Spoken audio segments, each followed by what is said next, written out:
remarkably positive, so good. Okay, we're live. But nothing going out yet. Well, they should in a second. We should get. There you go. Okay. There's only that at the moment because I didn't think you'd want. Okay, well we can mute the sound. I was going to say, shall I mute the sound? Yeah. Can do that.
full-timer. Are we ready, Dan? 1 second. Just take this one. I've got a little thing on there saying starting in 5, 10 minutes.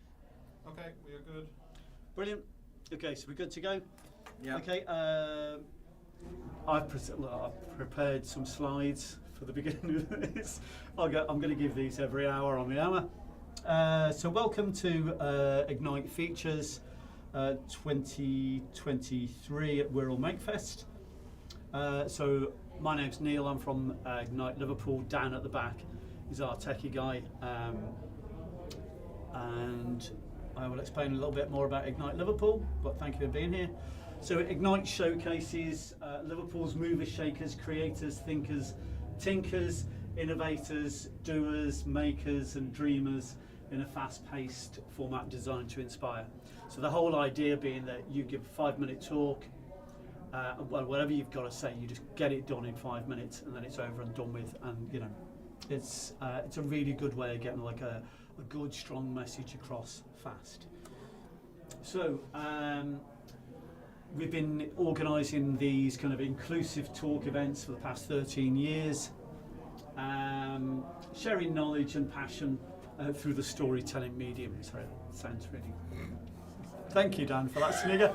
But that's what we do. We like stories. So, Ignite Liverpool's events take place quarterly at Leaf Cafe on Bold Street. So, what would you like to share? Okay, let's have a think. So, this is described as a kind of a cosy conference. It's nice and easy going.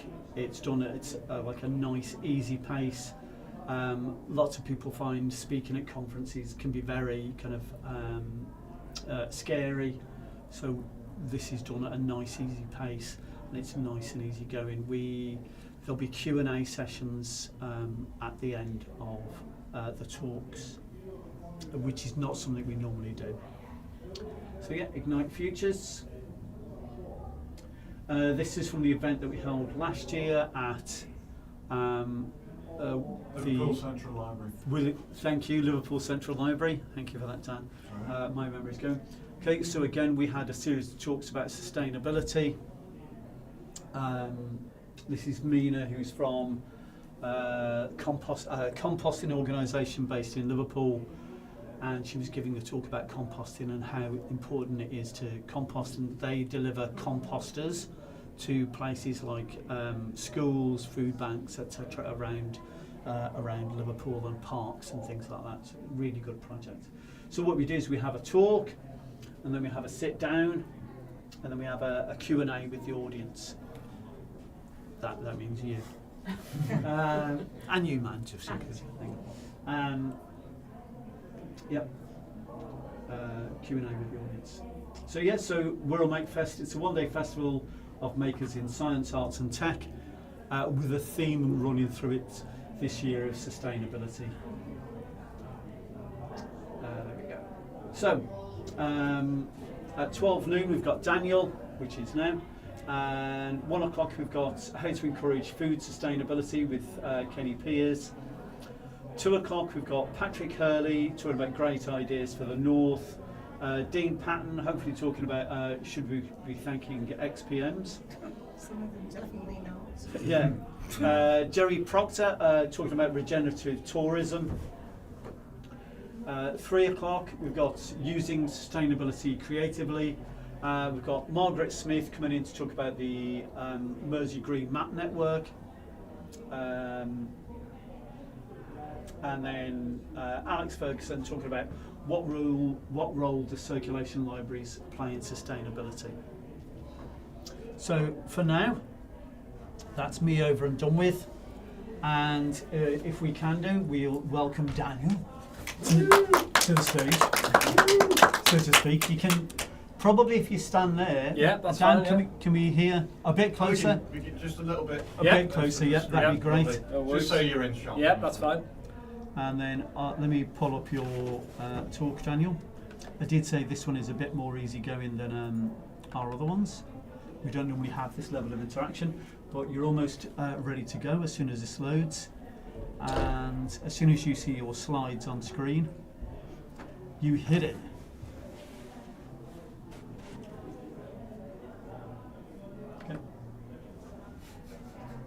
Okay, thanks. Okay, so my name's Danny, and just to start off, I'm no expert in active travel. I am simply someone who participates in active travel. I'm also dyslexic, and my wife didn't proofread this, so if you see any spelling mistakes, I didn't have that time. This is a picture of my little kids, and basically the way I got into active travel was because during lockdown we went for a trip to London, we hired a cargo bike, and I couldn't believe just how amazing it was that I could cycle through the capital city on a cargo bike on the infrastructure that's being built in Liverpool, in London. So I decided that we were going to go from a two-car household to a one-car household. So I sold my car, I bought a bike, and I started commuting from West Kirby to Liverpool. Here's me through the tunnel, which I won't be able to do from Monday because they're shutting it for 18 months. So what this allowed me to do was to start discovering the infrastructure that's on the Wirral. And mainly, my commute takes me through Birkenhead, so every day I go through Birkenhead.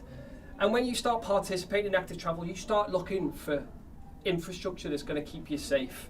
So I've got a cargo bike that carries my two daughters, so anywhere I go with them, I want to be making sure that I'm using quiet streets, infrastructure that protects us, and so you start looking at that.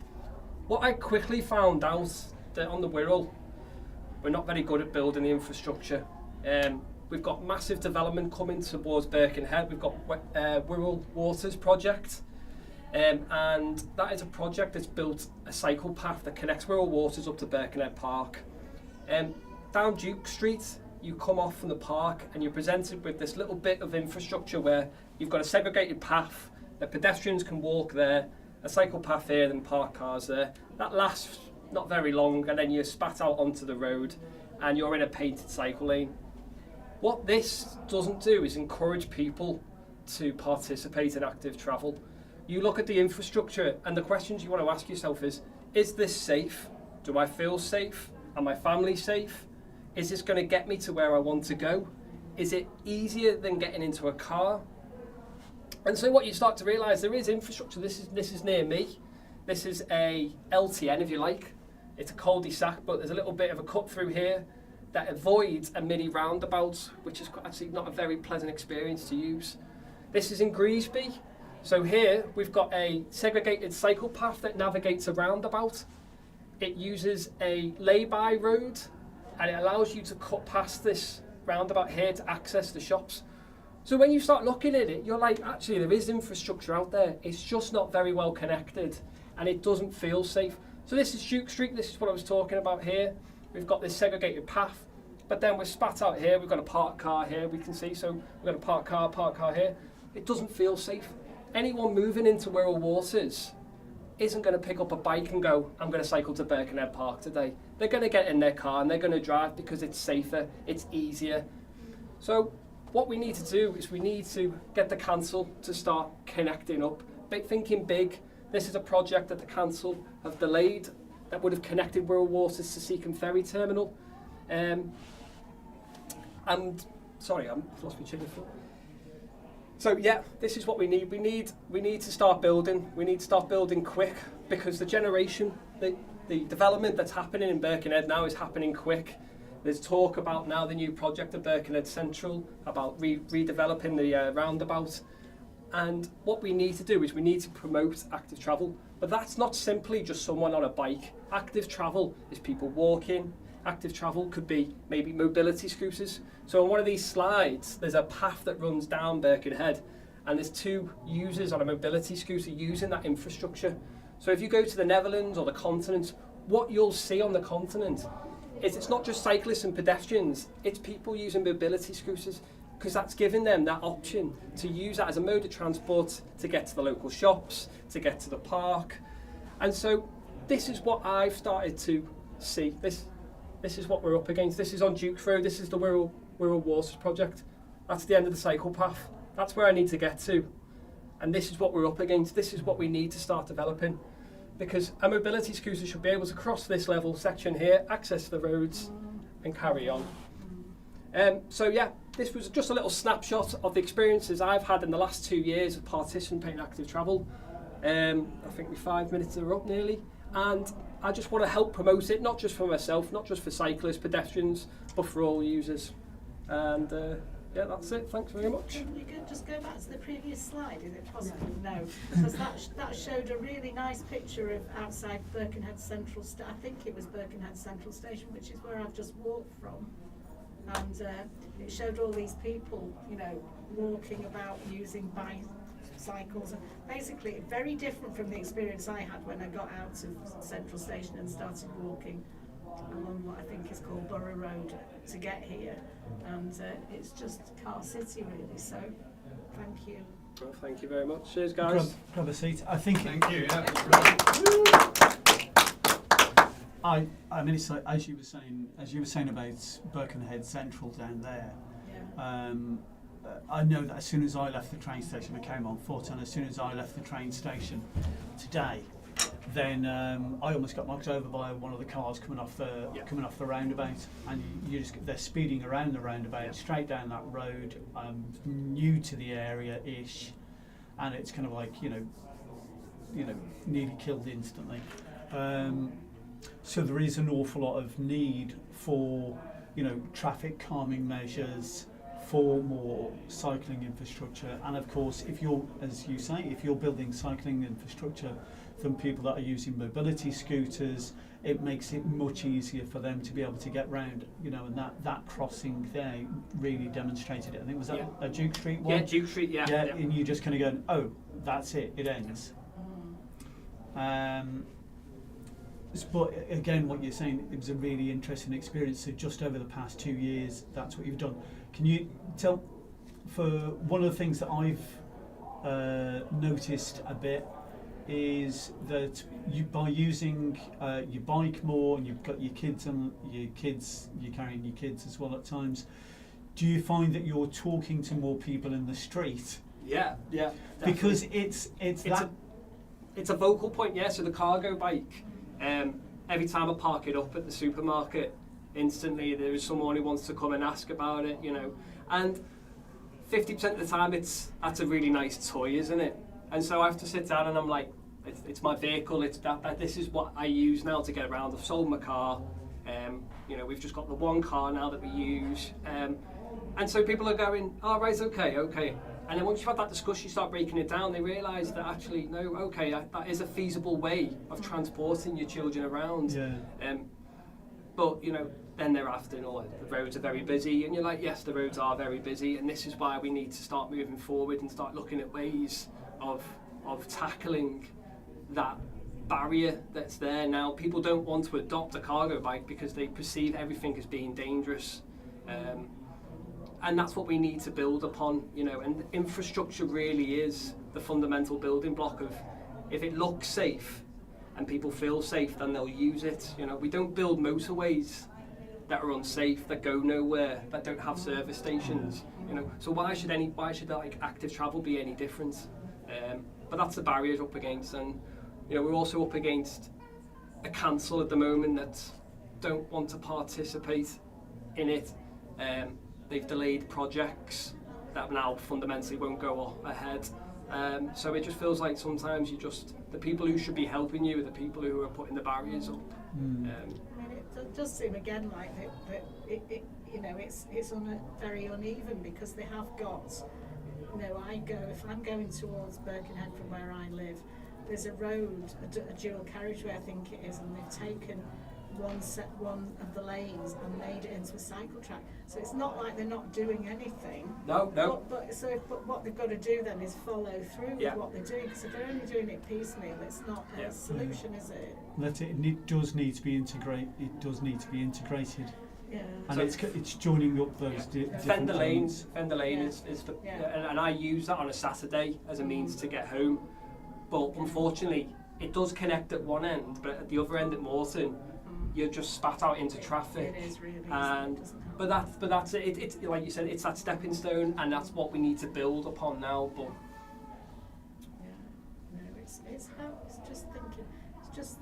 I suppose it's more expensive to do, but it doesn't really matter, does it? Because at the end of the day, it's going to have enormous benefits to the population at large if people could just think that way, really. Definitely.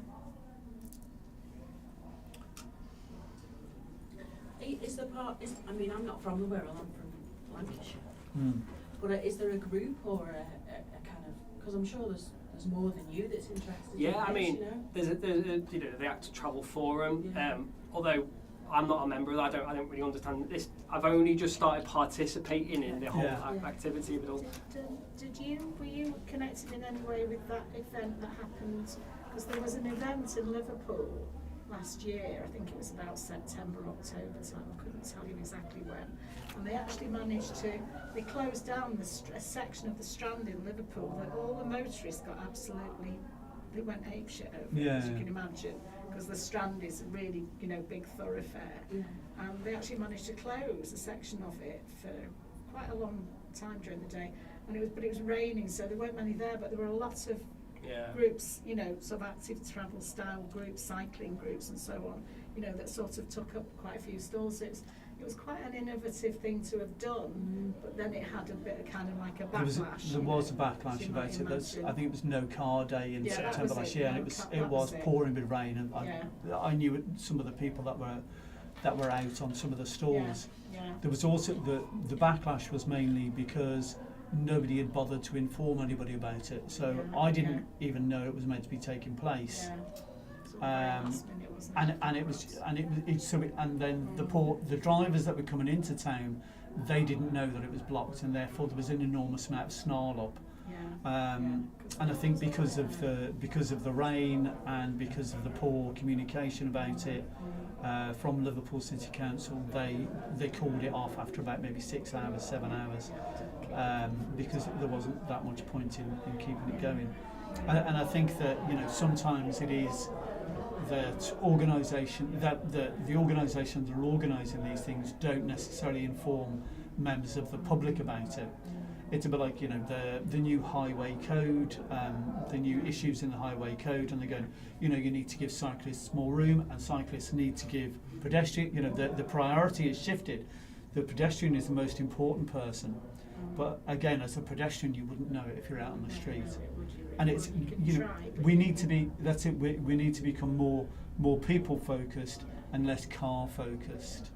And I think being out, walking, cycling, doing it is a great way of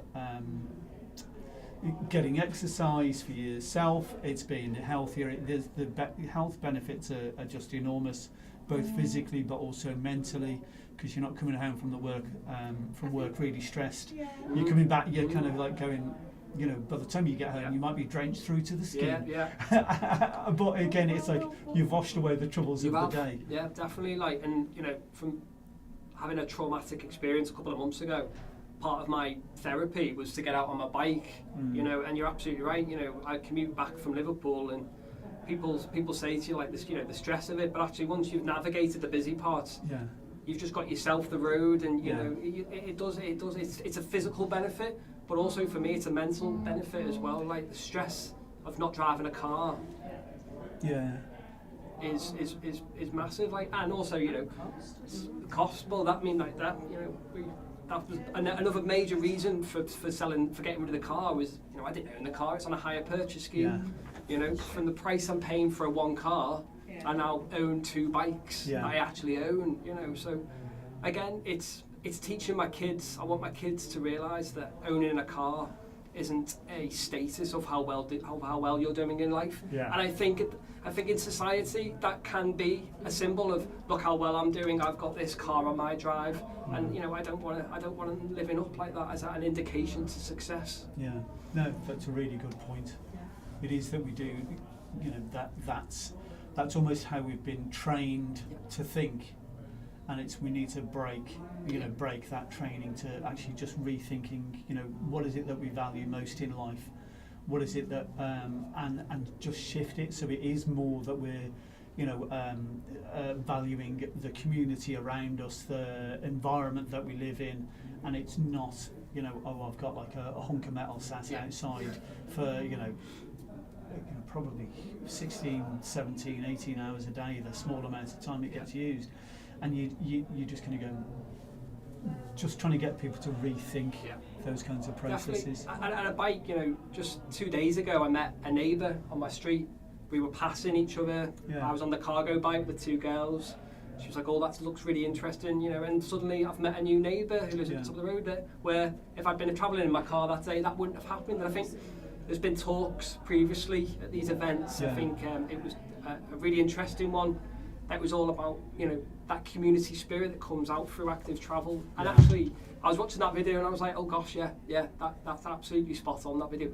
But unless you're participating in it, that video might look a bit silly. You might go, oh gosh, don't be so silly. Of course it doesn't, but it really does bring out that sense of community, because we're not travelling around in our isolated environments that car culture really sells.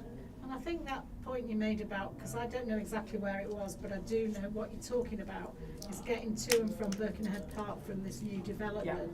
I mean, maybe one answer might be to just have a community event on a Saturday and literally walk from one place to the other, you know, or cycle or do whatever, and just get as many people as you can and just say, we're going to do this on this day.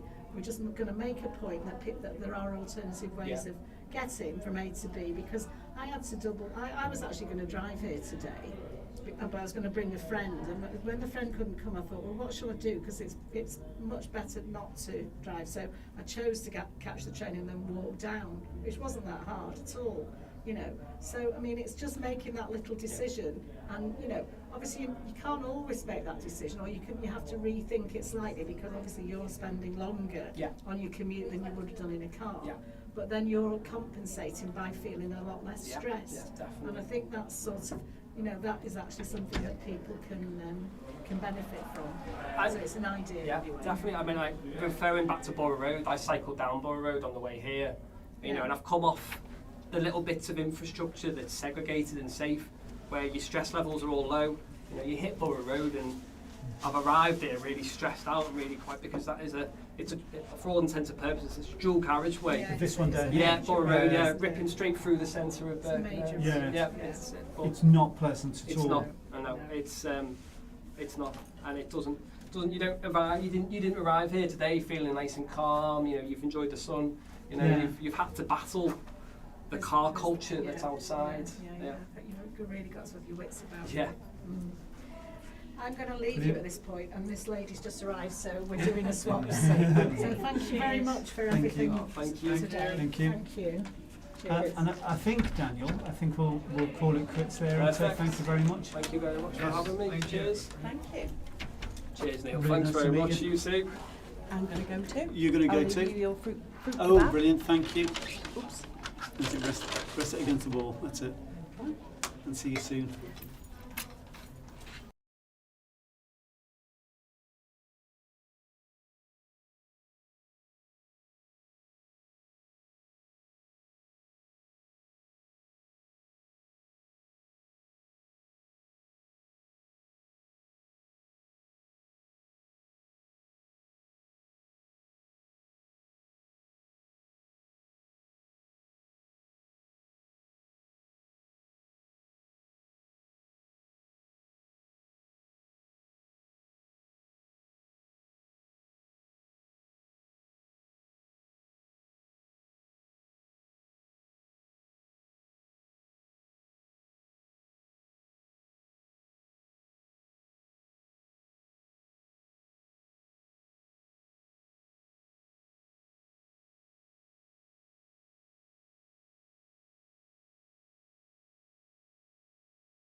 every hour that we'll be doing these.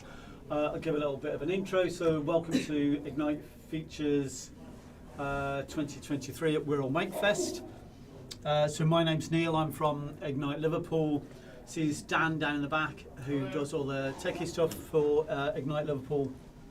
And Ignite showcases Liverpool's movers, shakers, creators, thinkers, tinkers, innovators, doers, makers and dreamers in a fast-paced format designed to inspire. I talk quite quickly anyway. Ignite Liverpool is, we've been organising fun, inclusive talk events for the past 13 years, sharing knowledge and passions through a storytelling medium. This is meant to be the kind of storytelling medium. You're all very familiar with it, I'm sure. So the events take place quarterly at Leaf Cafe on Bold Street. And what we try and do is we just try and encourage people to share something, share their passions, something they're passionate about.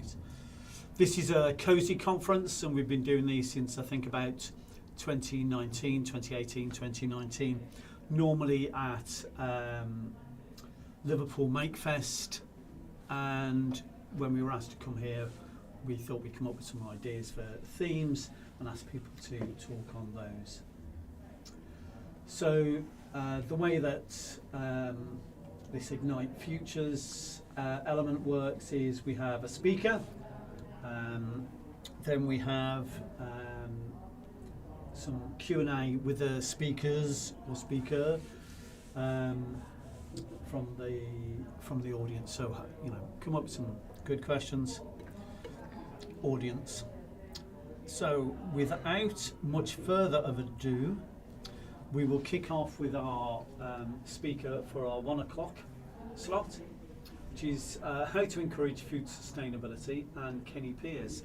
And now, Kenny, I will load your slides, and once they're loaded, you got 5 minutes. Right, so So give me a I haven't done moment this while before, so apologies if it gets a bit. Don't worry about that at all.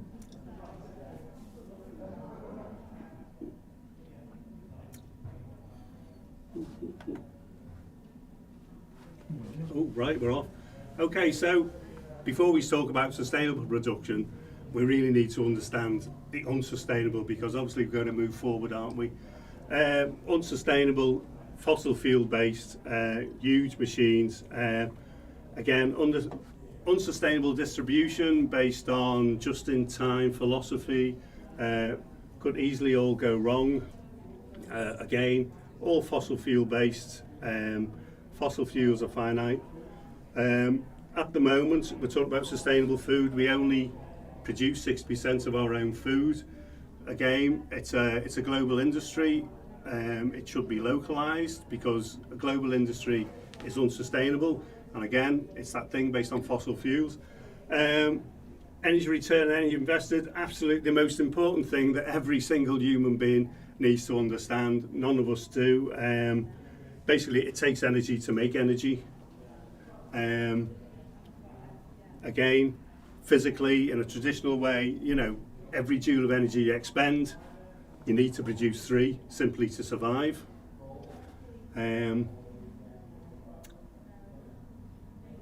So our current unsustainable food production requires 10 joules of fossil fuels in the form of oil and gas, which makes fertilizers, and we produce just 1 joule of food energy from that. Again, traditional, we've had 11,000 years of human society. In traditional agriculture, it's low energy because it's human based, it's low tech. Modern food production just after the Second World War, this is when the fossil fuels and the fertilizers kick in, so it's high energy, it's high tech with all those GPS driven tractors. It's high cost because the farmers are all get taxpayers subsidies. This is my old allotment, not my new one, but I thought I'd stick that in there because I'm going to break. But it's like, really this is the future. So now we're on to sustainable food, because this is low tech. It's all human energy. It's using in compost, recycled compost. It's messy. And again, you look at things like hydroponics, which is all high tech and high fashion. I don't think that's the way to go. This is a beetroot plant, 3 beetroot plants, 6 foot tall, producing thousands and thousands of seeds, which again, it's there, you just save the seeds and you use them again. Again, the importance of seeds, I mean, we need seeds for biodiversity. There's like 3,000 species of plants we can eat, we only eat about 100. We're losing through biodiversity loss, we're using loads of, the crop diversity is going. Politics of seeds, no one talks about politics, but seeds, without seeds we don't grow anything, so, and everything is controlled by corporations. So really we need to understand how and politically we can like move forward. Agroecology, again, I've just thrown in big words because possibly later on you can go and Google them. But it's farming with nature, that is, you know. Currently we farm against nature, you know. That's it, fossil fuels, coal, gas and oil, literally 1700 till 2100, it's finished. So we might as well start now, mightn't we, creating a sustainable food system. Again, politics, what is the Labour Party potentially the next government? What's the sustainable food policy? It doesn't exist. Again, the current government, do they have a food policy? No. No one takes, it's the most important thing to human beings, and sort of the paradox of food is like, it's so important, but yet no one takes any interest in it whatsoever. So again, we should have like a sustainable food policy. Again, the Liberal Party, what is their sustainable food policy? No one, no political party takes any interest in any of this. We're moving towards a sort of, how would you say it? Okay, yeah, I threw that in just to show like world population reached 8 billion, and it's all based on fossil fuels. The fossil fuels that feed the food production system allows more people basically to survive.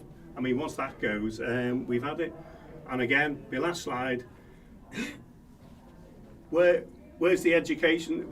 How are we teaching children in school about how to grow food, about food, cooking? It's all related, you know. The National Health Service is in crisis because of like junk food diets. The whole thing about food is absolutely, it's just crazy. It's just balmy, and it doesn't have to be. You know, we need to simplify it, and we need to get all the political parties interested. Otherwise, we're like nosediving really to oblivion. Yeah. And that's it, because I work for an environmental charity. I don't really talk about climate change, to be honest, because I think actually things like food, these things are going to hit us before any, you know, the serious effects of climate change hit us. You know, we're going to be in a sort of disaster area before. All right, let me stop you there so that we can. Right. Thank you. You did. I got through it anyway, You didn't did, yeah. Easy. Do you want a chair?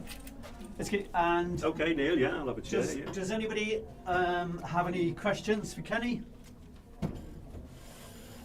All comments. Or comments? Yeah. Was it on the, yeah? Where do you get your seeds? Because a lot of seeds, like tomato seeds, in the that you get from horticulture places, they're F1 hybrids, and you can't just So there's several. I mean, I buy seeds from Real Seeds, which is based in Wales. You've got the Seed Cooperative, which is a large one. So there are a couple which produce seeds. In theory, I mean, I do save my own seeds. Obviously, a lot of that, it's that easy. You can buy a big book like that on seed saving, but basically, you just need to dry them out, chuck them in a packet, chuck them in a cupboard. They'll grow again, you know. They are pretty resilient seeds. Oh, and that's the other key question, you know, resilience, isn't it? You know, in terms of like, you know, environment and climate change and all that. I mean, we need to create a resilient society, and sustainable food is going to be a big part of that, really. Yeah, I was looking at the photograph of the 6 foot beetroot, and I'm kind of going, I'm very familiar with that on my allotment. Just kind of where you just leave a plant and it grows, and it's the next thing you know, it's producing seeds that you can collect for the absolutely. next time round. Yeah. So tell us, I'm not familiar with the Wirral very much at all, but tell us, is there a good network of organisations on the Wirral who will, can advise people? And you were saying that you work for a charity. Well, yeah. Well, I used to. I'm sort of retired now. Yeah, Wirral Environmental Network. So we do have we've got like a green map. We have links to a lot of the other environmental charities. We do like multi-agency work. So I think Faith for Change are outside. So we've done projects with Faith for Change, and we're supposed to be working with Peel on the dock developments. There's going to be the old Northwest Ship Repairs is hopefully going to be developed into like a sustainability hub. Mm-hmm. So we're involved in that. Are you going to push for urban food growing as part of it? Yeah, I mean, So a lot of developers wouldn't want food because they're worried about cleaning up fallen apples and whatever. Yeah, I else. think developers now, as per any development, you need what's it called? It's legislation, isn't it? You need some net biodiversity. If you're doing a development now, you have to say how you're increasing biodiversity or stuff like that, and it's actually, I think it'll be government policy by November. So, but yeah, it's allotments. I mean, there's the waiting list for allotments is phenomenal. And there's a lot of universities done studies to show that urban agriculture is when it's done properly, it can be pie, but it's not all of it, obviously. And I would recommend things like allotments. I mean, we grow stuff for fun, so I grow potatoes because actually they're dead easy, aren't they? They're not the easiest things to grow, but if you're going to feed a nation of 65 million people, you're not going to grow potatoes on the allotment. So leave that to the farmers. But the great thing about allotments is growing, your nutritional food, like your spinaches and your kales, your broccoli and stuff like that, and your cabbages, where, that's small scale, but actually, so you're getting your nutrients from allotments, and then you're getting your carbs from, the large farmers. And also, I'm not, unfortunately, whether people agree or not, like eating meat is going to be part, in the near future of a sustainable food system, because, in a sort of small farm synopsis, like, the integration of animals and plants is all part of the system. So, but obviously, we eat far too much meat, and Thanks, Neil. Kenny, when you were talking there, not that I lived in this epoch, but I know that during the Second World War, everybody was encouraged to plant food in their own garden, and it became a massive way of trying to keep the food going in the country. It did indeed. During the wartime period. So I'm wondering whether there's any movement amongst the Wirral Environmental Network that you're working with to look at how we can begin to encourage that, and what education would be required and what support might be required to help people turn over part of their gardens to growing food. Well, yeah. Well, in the war, I think it was it might have been 9/11, but there was actually a food policy introduced in the late 30s, and I think that went into sort of the 50s.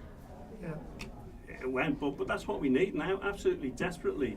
We need all the political parties to focus on food policy, because we do not have any policy on food. I mean, Why do you think that is?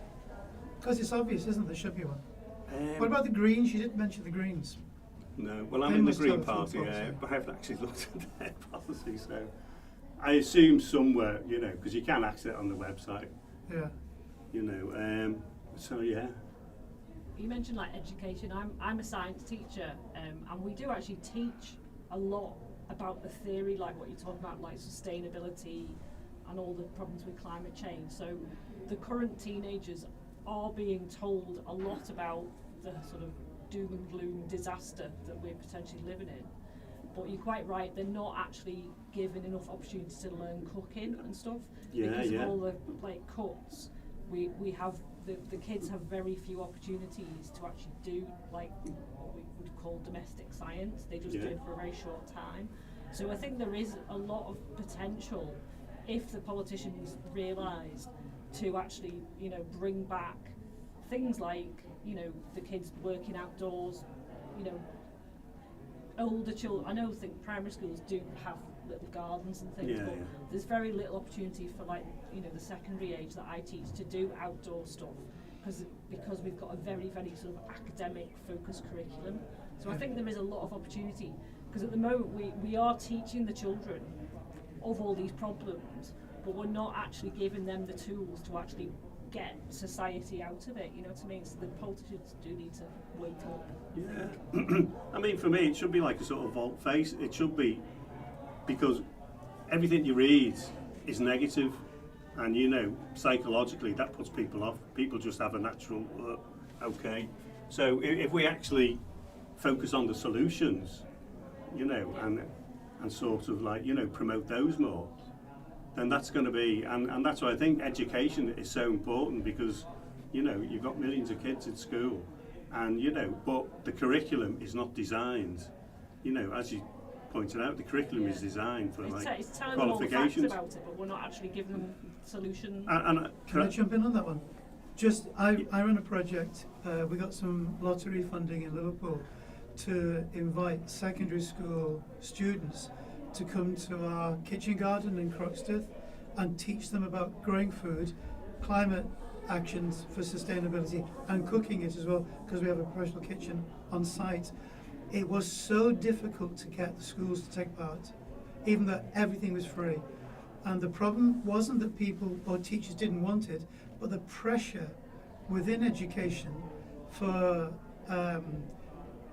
for results means that schools are not able to enable kids to come out even for a half a day or a day's activity, which is doing exactly what we're just suggesting should happen. It's taking the theory they learn and showing how it can be put into practice in reality in their local area.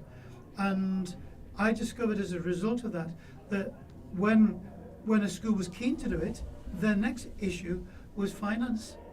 Even getting a minibus, to have a minibus free with a driver to come and drop them off at 10 in the morning and collect them at 2 in the afternoon. Some schools just didn't have the capacity to do that. It's extraordinary. It is. I mean, it's the logistics, isn't it? I'm doing an event next week here in Birkenhead in the North End.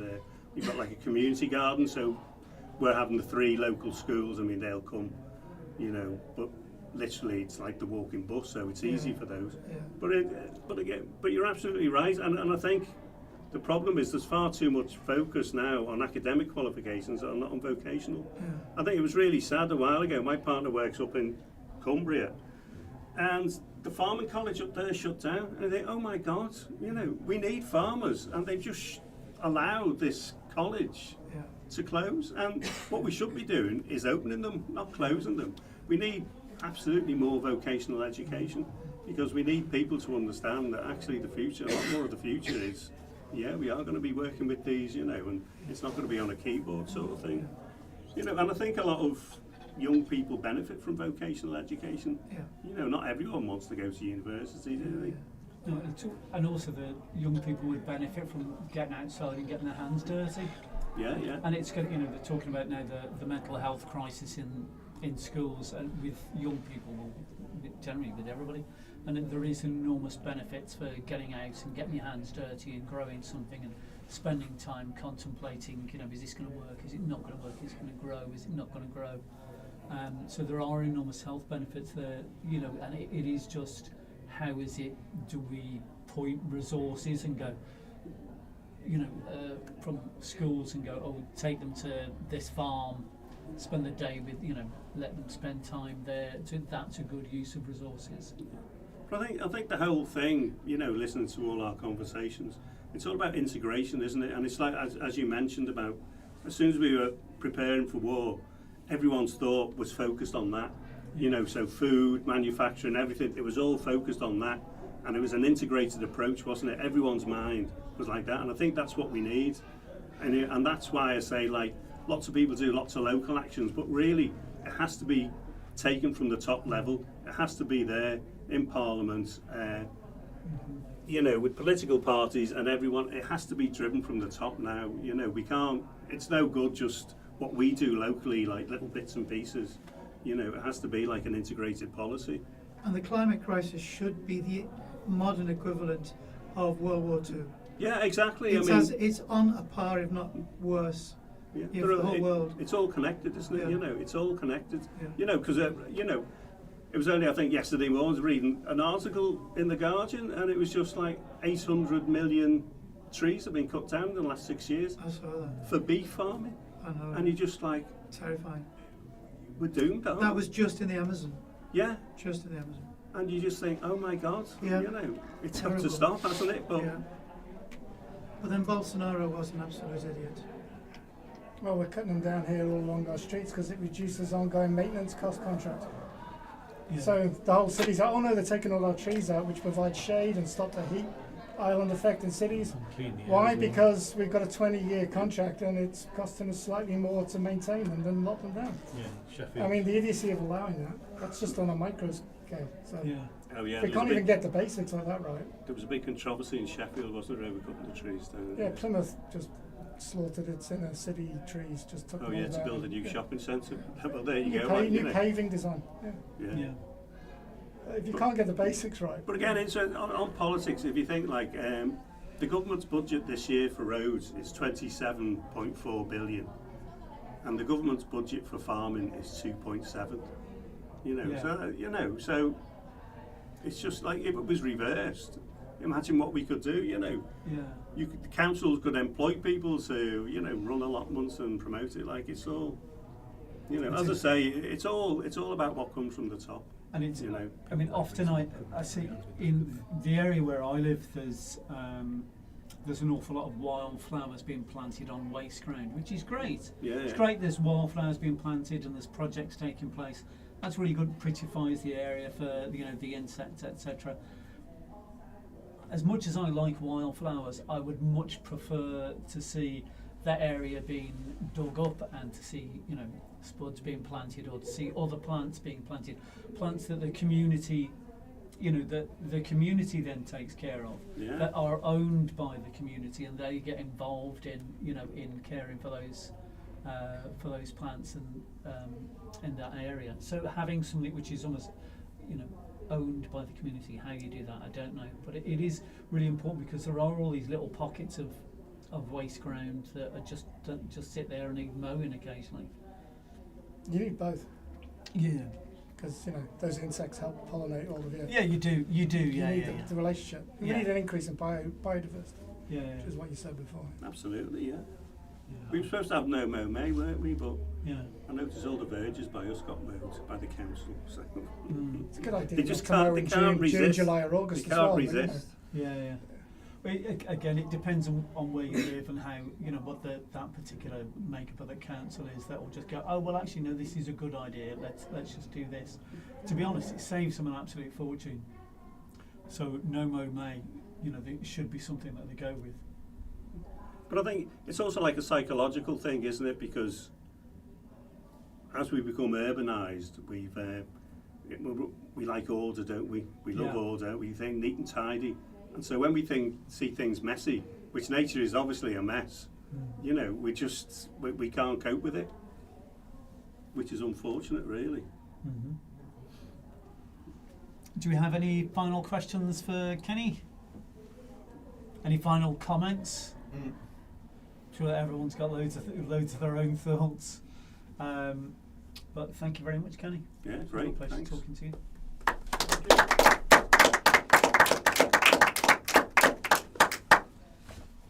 Excellent. So next talks, 2 p.m. Francis Hurley, Jerry Proctor. Patrick Hurley. What did I say? Francis, Fish. I'm Francis Hurley. That's how it works. Yes, Patrick duo. Did I say Francis? Yeah, Francis Hurley. Hurley. Did I? Yeah. Okay, it's a two-hander. There's a link to the survey. Yeah, I'll do the same, I and would. put the photos. Are you? I wouldn't dream of doing that to you, Patrick. Yeah. So let's Is it get back to Ryan? this slide. So is the microphone off, Dan? Paul Riley. I've met hang Paul a on. few times. So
months ago.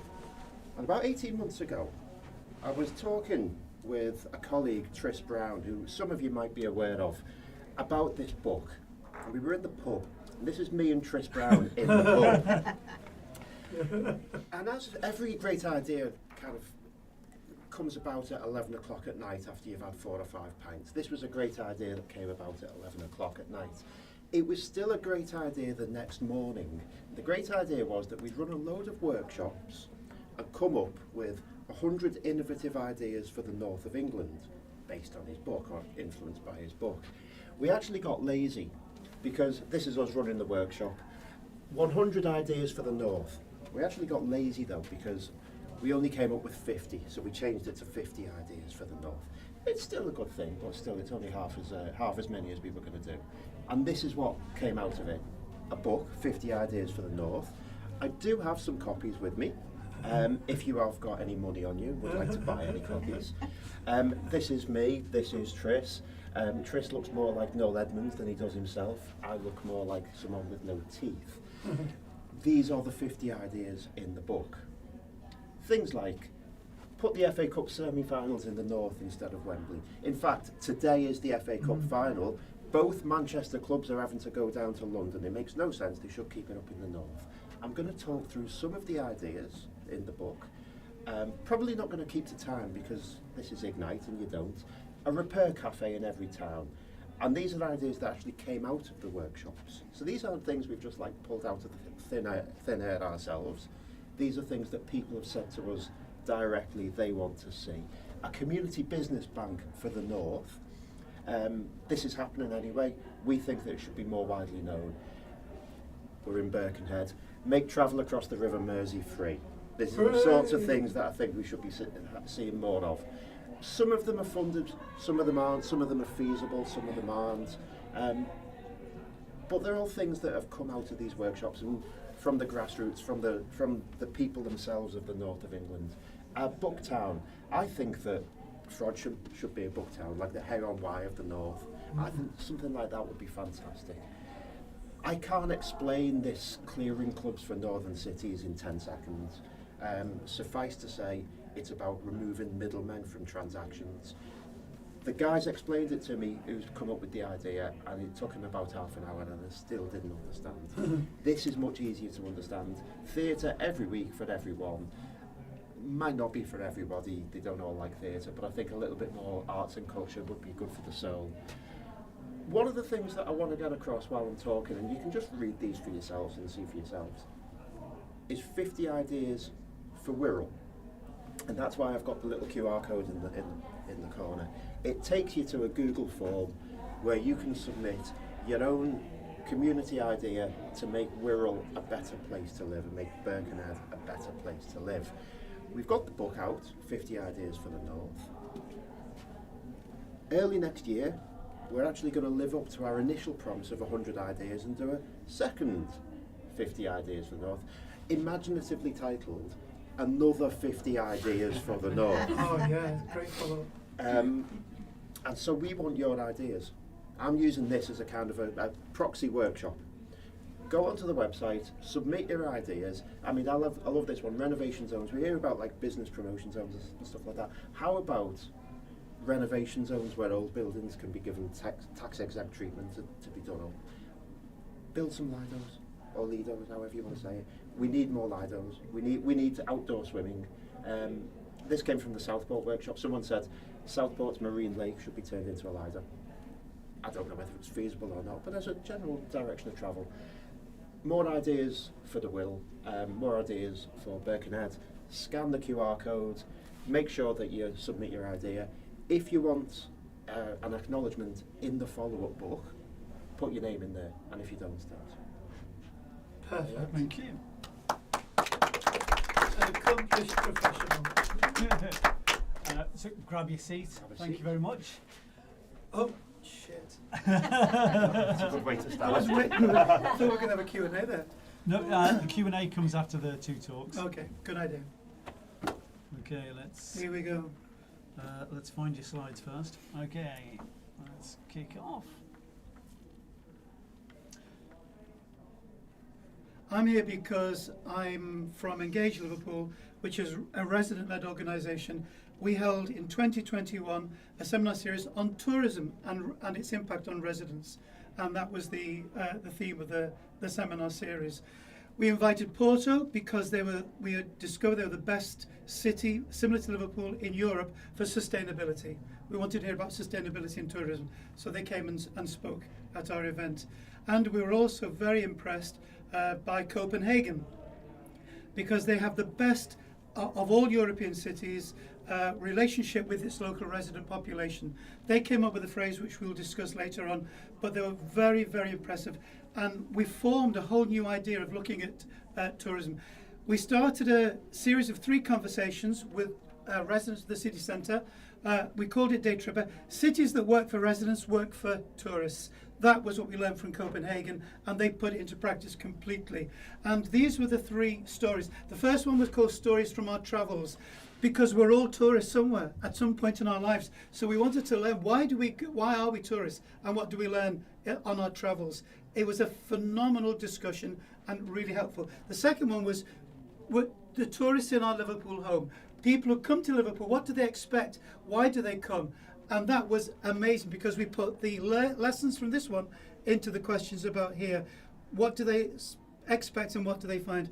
And then we revisited the seminar series, looking at how can we make the visitor experience the best possible it can be for Liverpool, for the city centre. It was a phenomenal experience, which we shared on our website. I wish I had a QR code, but I'm not as good as Patrick Hurley.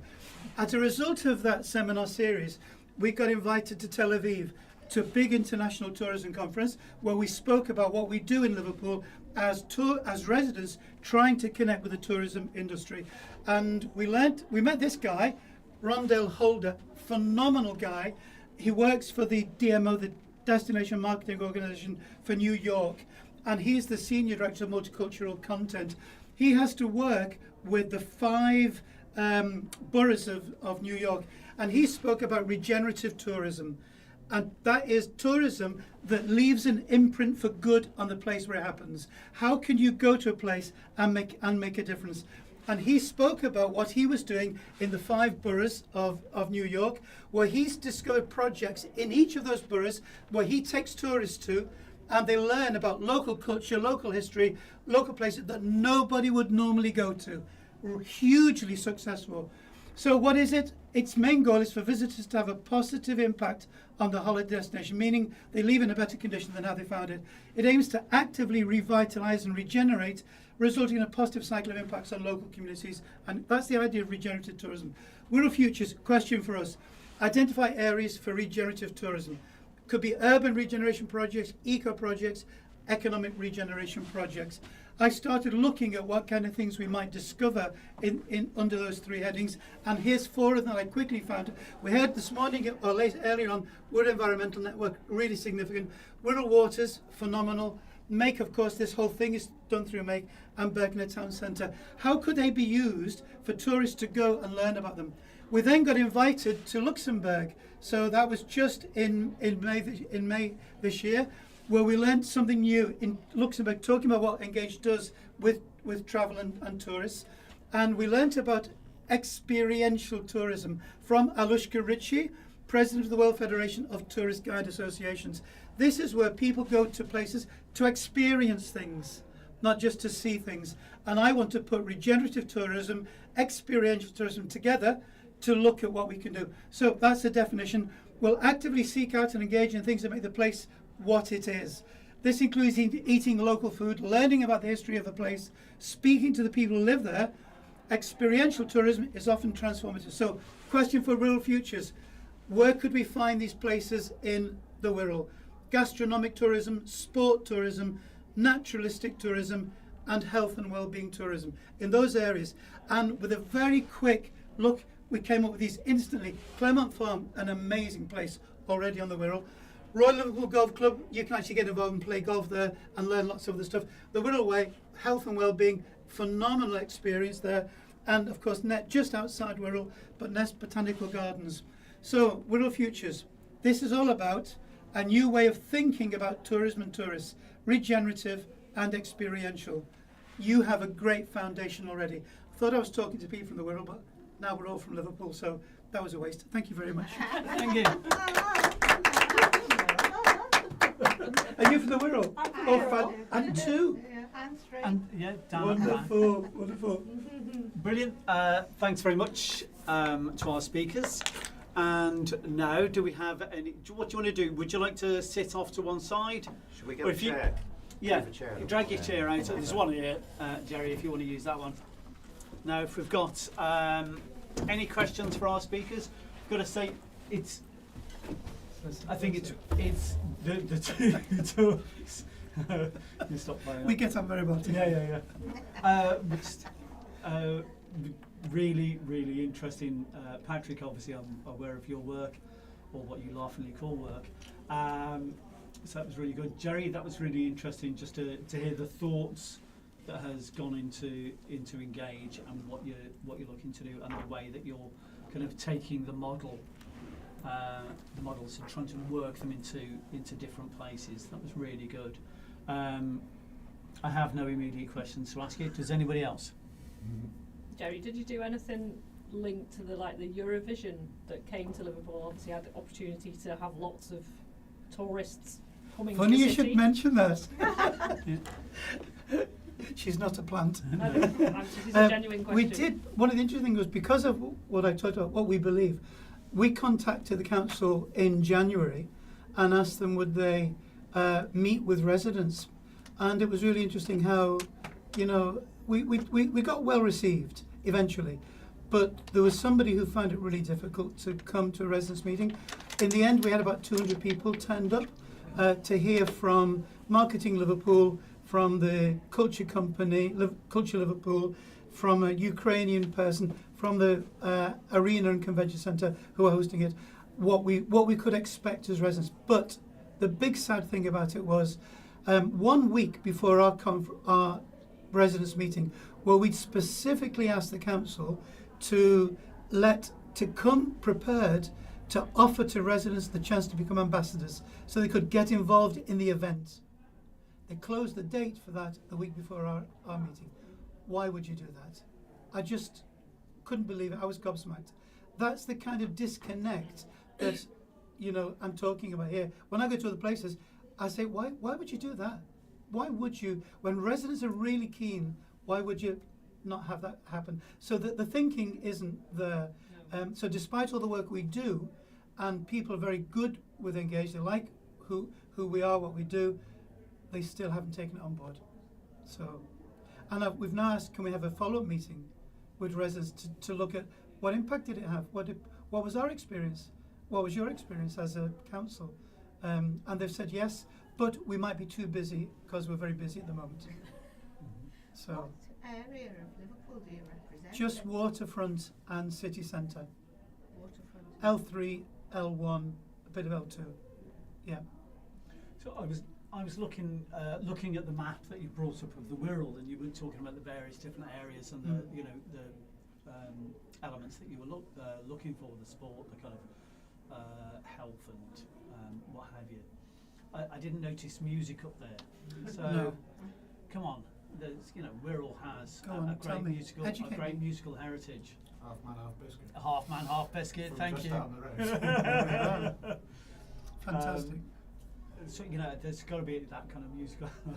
Yes, how often can we go and hear them play? Well, I don't know. I heard them play last year in Durham, but I did have to go all the way to Durham to hear them play. That's the question.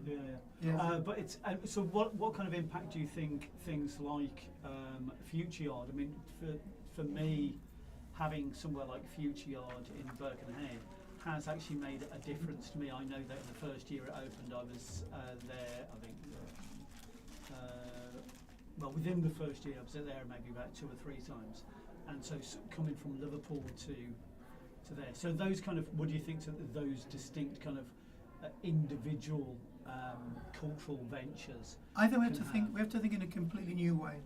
You think at a more larger, more holistic scale? I think at the moment when we think of tourism, we think about people going to, look at the buildings or attend an event in a particular place, and that's a consumerist approach to tourism, where you come you're consuming. You're not connecting necessarily with the local population. Regenerative tourism and experiential tourism is quite the opposite. It's designing tourism so that you can actually make a difference while you're there. And to ask that question, how can I make a difference? And the experiential is, how can I experience the people, the food, the place in a new way? How can I actually meet the people? And one of the things we didn't show you was in the first seminar series on tourism. The first seminar was about Liverpool. It was called Destination Liverpool. And we chose to do it by asking 5 local people from different parts of the city region to talk about what would you do if you had a tourist for 48 hours. Where would you take them? It was phenomenal. We had Frank Cottrell Boyce from Crosby, who was wonderful, just beautifully describing what he would do. And every one of them was said, who would you take someone to meet? And that challenged some of them, because one guy did a very plush film and never spoke about a single person that you would meet. Because it's not part of there was this building, there was that scene, there was this event, there was this famous restaurant where you tend to, but nothing about meeting people. Have you got that online somewhere on YouTube? Where can we Yes, see that? it's all online. Yeah. How and where? EngageLiverpool.com. Look under our banner headline seminars. Go to 2021 and Destination Liverpool, and on that page you'll find all the speeches and things. Yeah. Have they implemented anything? No, of course not. No. Why would you? I'm not looking at you. Not anymore. Nothing to do with me. I mean, I'd like to think I'm being flippant, but I don't know. Do you think even in the long term it is influential and they are paying attention, but it's going to be one of those kind of, it's going to creep into their consciousness where eventually they take it on board? I think that's what Engage is trying to do all the time. In the previous discussion we looked at education at the end of Kenny's slide, was the importance of education. And I think what Engage tries to do is raise the debate, raise the concern. We bring the very best to Liverpool, but we've found in 10 years of work, the city is not interested in learning. Because Liverpool, and I think this is different to the Wirral, Liverpool has this image of, under Joe Anderson, of being we're the best, world leading, world authority, we don't need to learn from anybody else, all the ideas are here. Crap. Yeah. And the Wirral luckily doesn't have that mentality. Right, so you mentioned experiential tourism, right? So what would be the Wirral's experience it can offer tourists? Well, we had 4 possibilities. Yeah. Getting involved in sport, actually. But you can do that anywhere. What's specific about the Wirral that you can do here? You that can't would bring always people here rather than go to. It's not my favourite choice at all. But under sport, you can't play anywhere you like in a golf course that hosts the Open. I mean, that makes the Liverpool one special. You can go to lots of golf courses in Sefton. Only one ever hosts the Open, so that's unique. You still have to have money to and you have to have money, exactly. It's not my favourite, but it is a sport that the Wirral has got that it can offer. You could look at Prenton Park, I'm sure, and attend a football match, and who for tourists coming to the Wirral, does Tranmere Rovers ever get marketed as a tourist destination? Doesn't it? Yeah. I bet, yeah, not massively. No, we don't think about it. We don't think about it. They're opening a new fan park, aren't they? It's supposed to be, yeah. Well, it's supposed to be a fan park being built at Well, this would Tranmere. encourage them to do that kind of thing, so that when people come, they have a good experience at the game. So and there are lots of other areas. There's eco tourism, there's gastronomic tourism. So it's looking at, I mean, Claremont Farm. There are probably others, but I don't know them because I'm not from the Wirral. But Claremont, I'm sure there would be a place where you can actually go and pick veg, or they might even be able to be encouraged to. We'll run sessions on how to grow food, how you can care for food, how you can take something here and take it home to plant. So are you doing Engage Wirral now? No. That's something you should. Somebody else. You can start it though. Somebody else. No, thank you. not me. Do you want to? Okay, exactly. Agnes, isn't it? Yeah, You could do I'll it. think about it. You could I do it. look at that engage thing that I asked you about. And see. We'll support. So I'm interested, Neil, you mentioned about Future Yard. Yeah. So I think on its own, Future Yard is fantastic, but it needs an industrial ecosystem around it. If you think back, I hate to bring Liverpool back into the conversation, but I will do. If you think back to the early 60s and the explosion of Mersey Beat and all of that, it wasn't just because there was a venue to play at. There were also rehearsal rooms around. There were hundreds of these venues to play at. There was also, you know, retail outlets, shops, NEMS, NEMS, and yeah. you know, all of this stuff. Selling the music. And this is the thing that I think that people kind of gloss over or forget. So there's so many of these venues with death trap out buildings, warehouses in the centre of town that had half survived the war, that had been repurposed. Put a stage in the corner and get some lads to play on it and it'll be all right. And the office workers would go down in their lunch hour and they could watch a band in their lunch hour, go back to, you know, the typing or whatever they were doing, their insurance clerking. And that was the system that then, within 2 or 3 years, gets a national, international platform and causes this cultural revolution. It wasn't just because there was one venue that was there and just hoped and magicked up this whole kind of scene. So maybe what Future Yard could lead to, and maybe what Birkenhead's experiential tourism could lead to, is somebody comes up and says, we're going to recreate that from this kind of messy, not really kind of public sector led, but somebody just comes up and says, we'll do this from the grassroots ourselves. You'll get the dead hand of the council coming in and saying, oh, okay, well, we'll have a ethnic minority led, LGBT led, Health and safety. Health and safety approved cultural offer that repurposes old buildings for abstract cutting edge art, and there'll be an opportunity of overseas travel for disaffected and deprived youths. And Brian Epstein just did that himself anyway. You know, he took the lads off to London. They'd already all been to Hamburg, this generation of working class lads in 1960. It didn't need Liverpool Council coming in and funding it. To replicate that, it doesn't need Wirral Council coming in and funding it. What it might need is someone from Future Yard just going, tell you what, I'll just do it myself. Yeah. Can I come? I think Paddy's talks a lot of sense there. To go back to the question he asked me originally, I think if we look at two of the slides we had up was Wirral Waters and Birkenhead Town Centre, both regeneration projects. Now, they're not my favourite concept of regeneration, but they are what you immediately think of when you think of regeneration. You think of there is no way though either of those is in any way connected to tourism. So is there no way we can have conversations with the company behind Birkenhead Town Centre and Peel Holdings, not my favourite company, but they're there, they're doing the work they're doing, to say to them, is there any way in which you can offer people who might come to the Wirral who are looking to understand how you're doing regeneration, how can you meet them? How can you show them round? How can they actually get involved in some of this work? Is there any way in which the community is involved? I suspect with Wirral Waters there's not, but I suspect with Birkenhead Town Centre there has been, and there ought to be an ongoing connection with a community that is being regenerated.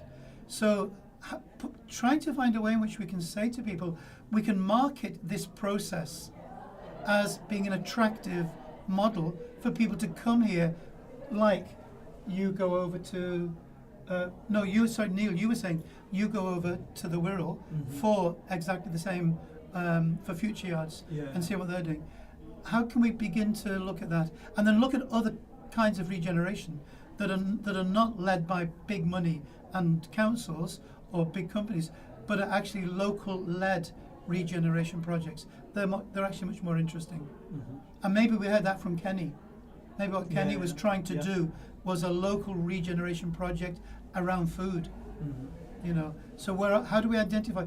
And I wanted to say Liverpool has got the Liverpool Food Growers Network, which is at very beginnings of that kind of connecting people together, and the Wirral Environmental Network that we also referenced could be doing a similar thing. How can they take what they do and make it into a tourism offer? Yeah.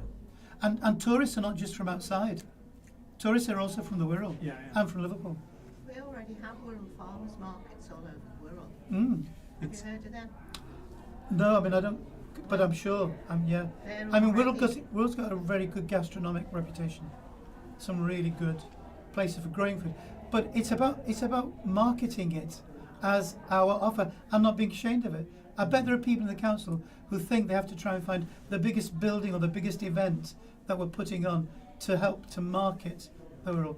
But actually, this regenerative and experiential tourism is, I think it's cutting edge, it's new, it's where tourism needs to go, and there are places all over the world who are now majoring in that concept. It is like the concept of people giving up 3 months during the summer where they would go travel to Africa to volunteer for a particular group. Yeah, exactly. And they're coming away from that, having achieved something.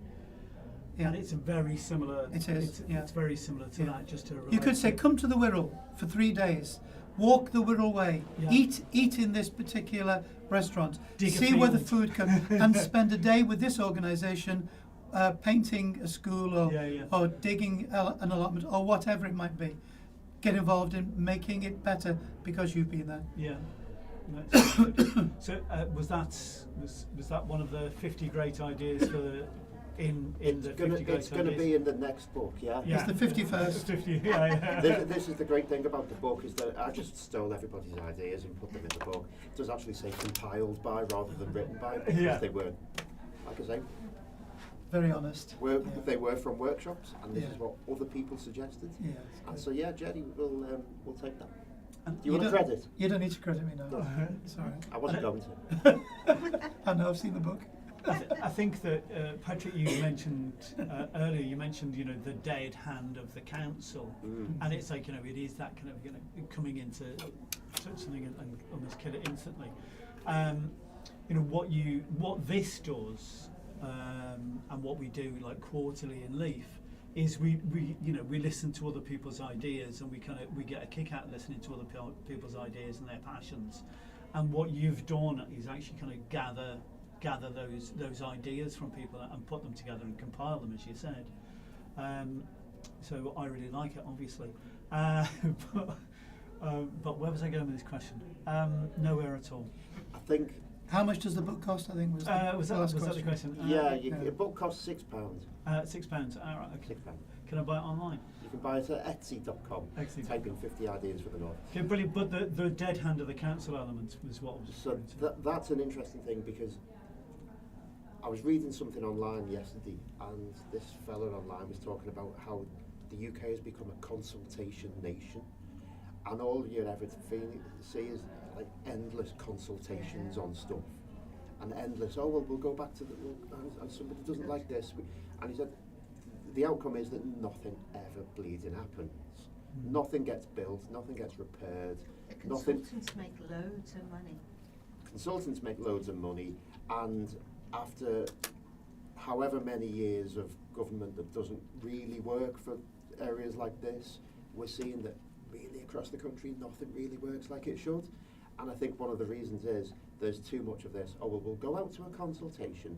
We'll put it in the documents. There'll be 68 pages in there, and 47th page halfway down the paragraph.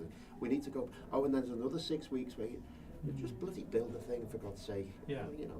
And I think that's what the book and the concept and my passion is, that people just need to get on with stuff. And you're not going to get a local authority with a risk-averse culture doing this.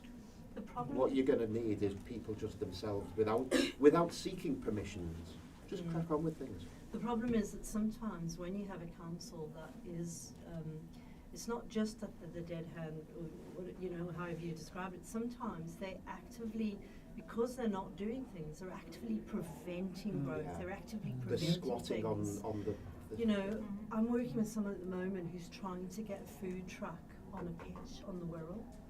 And the department are saying, well, tell us where you want to go. And she'll go, well, I'd like to go here. And they go, oh, no, you can't go there. Yeah. And my response was, why don't you have a map of the Wirral that says you can pitch here, here, and here, pick one. And it's a 5-minute conversation. It's been going on for 6 months. And you know, here's lots of people out there wanting to do things, wanting to grow the economy, wanting to, you know, get involved in things, and they're being held back. And they're being held back, actually, I think, with the best of intentions by local authorities and by bureaucracies, because I mentioned earlier about how Brian Epstein created the Mersey Beat concept or scene or whatever. If the council had gone out to procure a cultural activity led by a young gay Jewish man, he would never have applied for it. But he just did it anyway, and the reason is because, like, you know, people have to be skilled in filling in the forms, and then they have to go and then you need to know what words will achieve your desired outcomes. And I think really the skills that we need are in everybody, but they are not the skills of filling in forms and pulling your hair out at 2 o'clock in the morning because you're only 67 pages into a 74-page document that you need to reconfigure your business plans and your medium-term financial projections and all that nonsense. And the irony is people can be flexible, people can move. We saw during COVID, Yeah. lots of red tape dropped, lots of things happening, people getting the help that they needed, and now we seem to have gone straight back to... And overnight, none of that red tape mattered. You know, the world was better for not having all the bureaucracy there, because people could just get on with things. And did we learn anything from that? We learned that we miss I'm it now. usually the optimist in the room.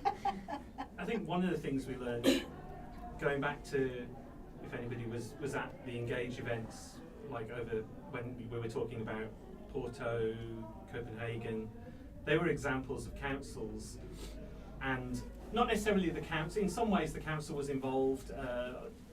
Also, the sort of arm's length things like the destination management organisations and stuff like. They kind of learnt this skill of standing back a bit, as you're talking about, Patrick, of like letting people get on with stuff and working out the absolute minimum that the council needs to do to support this. They don't need to be front and centre. They don't need to be taking credit for this. They don't need to be doing consultations about it and having application forms and all that kind of stuff. They're sort of letting the businesses, there was a great example of like a bookstore that invites people, tourists, to come and like work in the bookstore for a week, and you get free accommodation, but you have to work and you meet all the local people. Whenever any of my friends come and visit Liverpool, all they talk about is how friendly everybody in the city has been. I imagine it's exactly the same in the Wirral. And like, so the advantage of like letting a little community organisation like that just work out a model and then support it however the council can, convening, trying to publicise it, trying to hook it up with other things that are happening in the area. I think that's one of the things maybe we saw some of during the sort of pandemic era of the council kind of stepping back a little bit, dropping some of those sort of red tapey bureaucracy things and just like saying, well, tell us what we can do. Like, this is totally unprecedented. What can we do to sort this out? And you are right, it feels like maybe some of that has been forgotten. But I think there are cities that do a much better job of that we could learn from. Yeah, one case in point is Aarhus in Denmark, which was European Capital of Culture, I think 2 years ago. I met in Tel Aviv the person who runs the legacy project of European Capital of Culture, and we could ask what is the legacy of it in Liverpool after 2008. But their legacy was ambassadors. They have 24,000 people from the city signed up, part of an ambassadorial scheme. Liverpool had ambassadors for Eurovision, 500. In fact, they needed 4 times that number, not just the 500. But they did a great job, and they were all in yellow. You could spot them easily everywhere. But there weren't enough of them. But now, because it was a Culture Liverpool project, that money they had for that element of the project is gone. So there's no further ambassadors. There's nobody running the scheme. There's nothing. There's no ongoing, because they see it from Culture Liverpool perspective as for events. Whereas in fact in Aarhus, it's every single event in the city has got volunteers at it. So it would mean in Liverpool, every time the Philharmonic or the O2 or the Arena have got events going on, there are ambassadors there, all dressed up, meeting people, saying, can I help you with anything? Do you know where you're going after this? How's public transport? Can I help you get home? All that, what you're doing tomorrow, are you staying overnight? Any ideas of what you want to do? Just chatting and meeting people. Now, if we had that vision, People in Liverpool do that anyway. they do, but it's good to have it organised, because although we do it anyway, and you're not going to take that away, what an impact it has when you can identify those people because they're all dressed in yellow or purple, like the bins or whatever, and they're there to help you. That sends a signal. It's a corporate signal, and it's impressive. And of course, because they're all skilled up, they all have their directories, they have their, have a look at this, this is what's going on tomorrow, if you're here next week, this is taking place. Exactly. So they've got all that knowledge built in. Yeah. I thought I'd jump in there because I'd like to say, Thank can you we have a very round much. of applause for Patrick and Jeremy? Thank you both very much. I want to get the door open. It is, and we've been told not to.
It's not plugged in. Oh, it's not plugged in, that's okay. Not plugged in. No. That's good. Press all the buttons then. I think the Jesus. Can play it like a flute. Yeah, deeply satisfying to press radio buttons. Every time you push one down, it pops up. Yeah. Except renewable. Sustainable. Right, but there's a space. I reckon everyone's gone home because they're too hot. Yes, it's great. No one wants to listen I was going to go in the planetarium. No one wants to listen to Scally Aldrin. Really? Well, did you have a ticket for the planetarium? It's fully booked, isn't it? Well, Yes. they were going to let me in. Well, I had a word I with them and speak told to them not to. I asked. Well, Oh, you're and then not I had. not? What? You leaving it? I'm just for air, really. Okay, so we're all okay to go, Dan? You might as well risk it. There's Brilliant. no audience. I'm not going to risk it. So we are here, for those of you that have seen this talk already, my introduction already, I'll whip through it really quickly. Welcome to Ignite Features 2023. We're on MakeFest, brought to you by Ignite Liverpool. So for those of you that don't know, Ignite showcases Liverpool's movers, shakers, creators, thinkers, tinkers, innovators and doers, makers and dreamers in a fast-paced format designed to inspire. And we've been organising Ignite Liverpool since, for the past 13 years, so since 2010. And it's a knowledge sharing, an event for knowledge sharing knowledge and passions, yet through a storytelling medium. Quick, Jen, they're going to start. Are you coming in? Yeah, welcome. Hey. And the events take place quarterly at Bold Street on Leaf Cafe on Bold Street in Liverpool. So the big thing is, what is it that you would like to share? Sorry, I'm trying to get the voice right for that. So we did the first one of these, I think, in 2018, and somebody described it as a cosy conference. I quite like the idea. So we've kept up with that idea of having it as a nice little cosy conference. People talking, people asking questions. So it's really quite nice. It's not that formal. It is quite easygoing. So Ignite Futures. So we're here today, and the kind of full format for this is how it will work is we'll have a speaker, and then our speakers will sit together, probably just where they are sitting together now. And then we will have a Q&A session with the audience and us being the audience.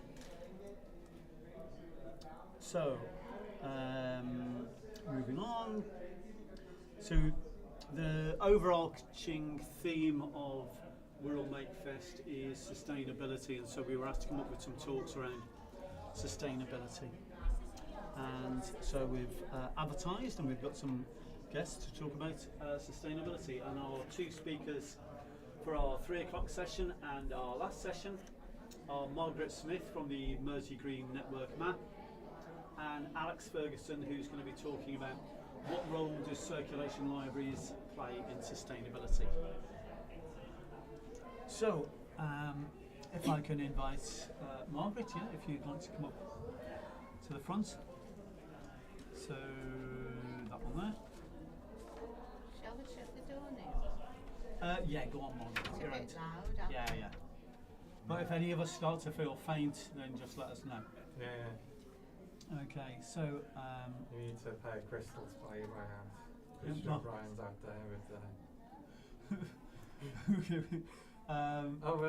over to you, Margaret. This is Mersey Green Network Map.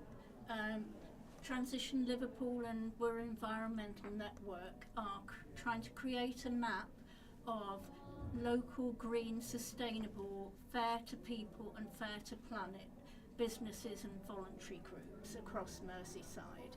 And I've just highlighted this area in Birkenhead, and you click on the button and it will show you what's going on in that area. And the talk that I'm going to give is about my vision of what life could look like on the Wirral in 2050 if we all moved towards living sustainably. And this is Wirral's own map and their big green list, and everyone would use this to support local businesses, voluntary groups, and so I've got a vision that local people will present local Christmas presents and birthday presents crafted from recycled materials. So people will enjoy a better health and well-being by joining and being involved in growing things and being creative. People won't need a car because they'll be using bikes, some of which, if you don't have any money, can be provided by Energised Cycle, even for free or for a small amount of money. Children will learn about living with kindness in after-school activities, enjoying fun and learning about sustainable ways of living. That's a happy family. Uniforms will be recycled until they fall to bits, and this is my vision of how instead of throwing uniforms away, they'll get repaired and put back on the shelves for use. People will drink milk from bottles if they still drink milk, or oat milk from bottles if they have, and they'll get farm products directly from somewhere in the Wirral. They'll use farmers markets. These actually are the dates for 2050, and so that would be, your next one would be on the 25th of June, and you would get your local produce just provided on the spot. Reciprocity Wirral helps with redecorating and remaking paint from old leftover paint. People would expect to get all their bottles in sustainable ways, filled for washing up liquid, for washing your clothes, for this would be a hub of activity where people would go to recycle and repurpose their furniture. They'd learn how to do it from the courses that are running in this urban village. In 2050, my vision is that you will use mainly tidal power from the newly constructed tidal barrage across between the Wirral and Liverpool. Retrofit Wirral CIC, which was set up in 2032, will be able to support you at knock-down prices to get your home refurbished. People will use rickshaws rather than cars because they take so much less energy if they're not cycling, but they'll go out on a family day out on that. There'll be a thriving local industry using recycled materials, so pens from plastic and pencils from waste paper, and there'll be repairable shoe shops like there used to be many years ago, where shoes are made and crafted on the Wirral and made in a way that they can last for twice as long. And this is my vision for 2050, and I hope that some of it will come true. The first 15 of these are already happening. The last few were me imagining what it could be like.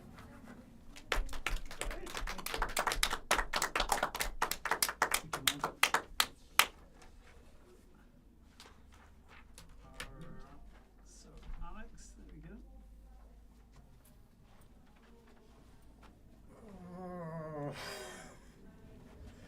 Circulation libraries. So circulation libraries are not simply a big pile of books in a public place, which is what you'd call a book exchange. Slide me. So this is the intro to the UNESCO Public Library Manifesto, 1994. It's a beautiful 3-page document. Its 12 key commitments include creating and strengthening reading habits in children from an early age and ensuring access for citizens to all sorts of community information. There's also a 1949 manifesto you can look up. There are lots of other places you can find books, such as bookshops, online stores, supermarkets, charity shops, book exchanges, archive.org, Project Gutenberg, Swapping with Friends and Family, to name a few. Many do great work to foster a lifelong love of reading. For example, the defunct Oscars chain was known for being particularly child-friendly. However, they don't do everything a circulation library does. Back a slide. It doesn't go back. It doesn't go back. Okay. So libraries have a statutory service standards under the terms of the Act of 1964. You have a right to register and borrow books for free.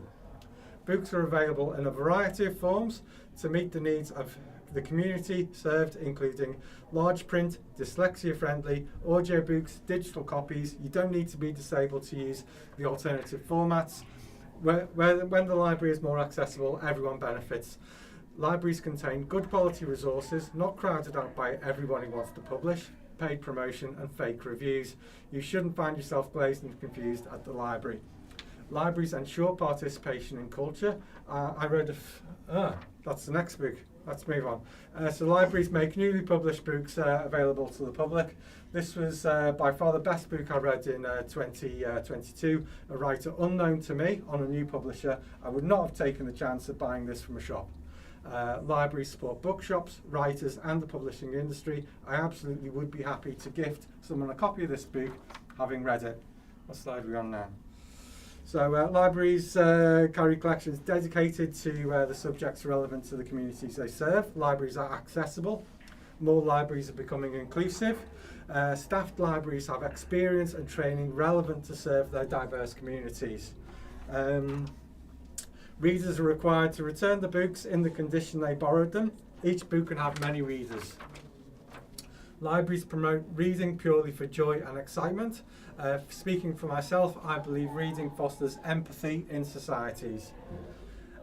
Libraries promote well-being. I believe reading can be comforting and emotionally uplifting. Libraries offer a range of digital services, usually internet, public PCs, Wi-Fi, printing, photocopying and scanning. My service, Liverpool, had a pilot programme offering BBC microbits, which is a few slides on. UK has put the Marrakesh Treaty into effect. In addition to previous relevant treaties, this gives anyone a right to make a copy of a copyright work in an accessible format if an accessible format is not commercially available. You can find a number of these formats in the library. Libraries will pay for access to paywalled resources, providing services to genealogists, businesses, consumers and others. That's a few slides on. If you're looking for an orphaned work, you might need to look in your library or archive. Orphaned works, that is works where the copyright holder cannot be found, cannot be republished without first carrying out a detailed search. If there is no economically viable way to carry out the search, it might not see print until the work becomes public domain. You might find unusual services in your library. For example, Wirral, upstairs above me, has a business services unit. With the infrastructure and training of a library, you are not limited to collections of books. There are projects in the UK issuing seeds, tools, toys and games. Many libraries loan music and DVDs.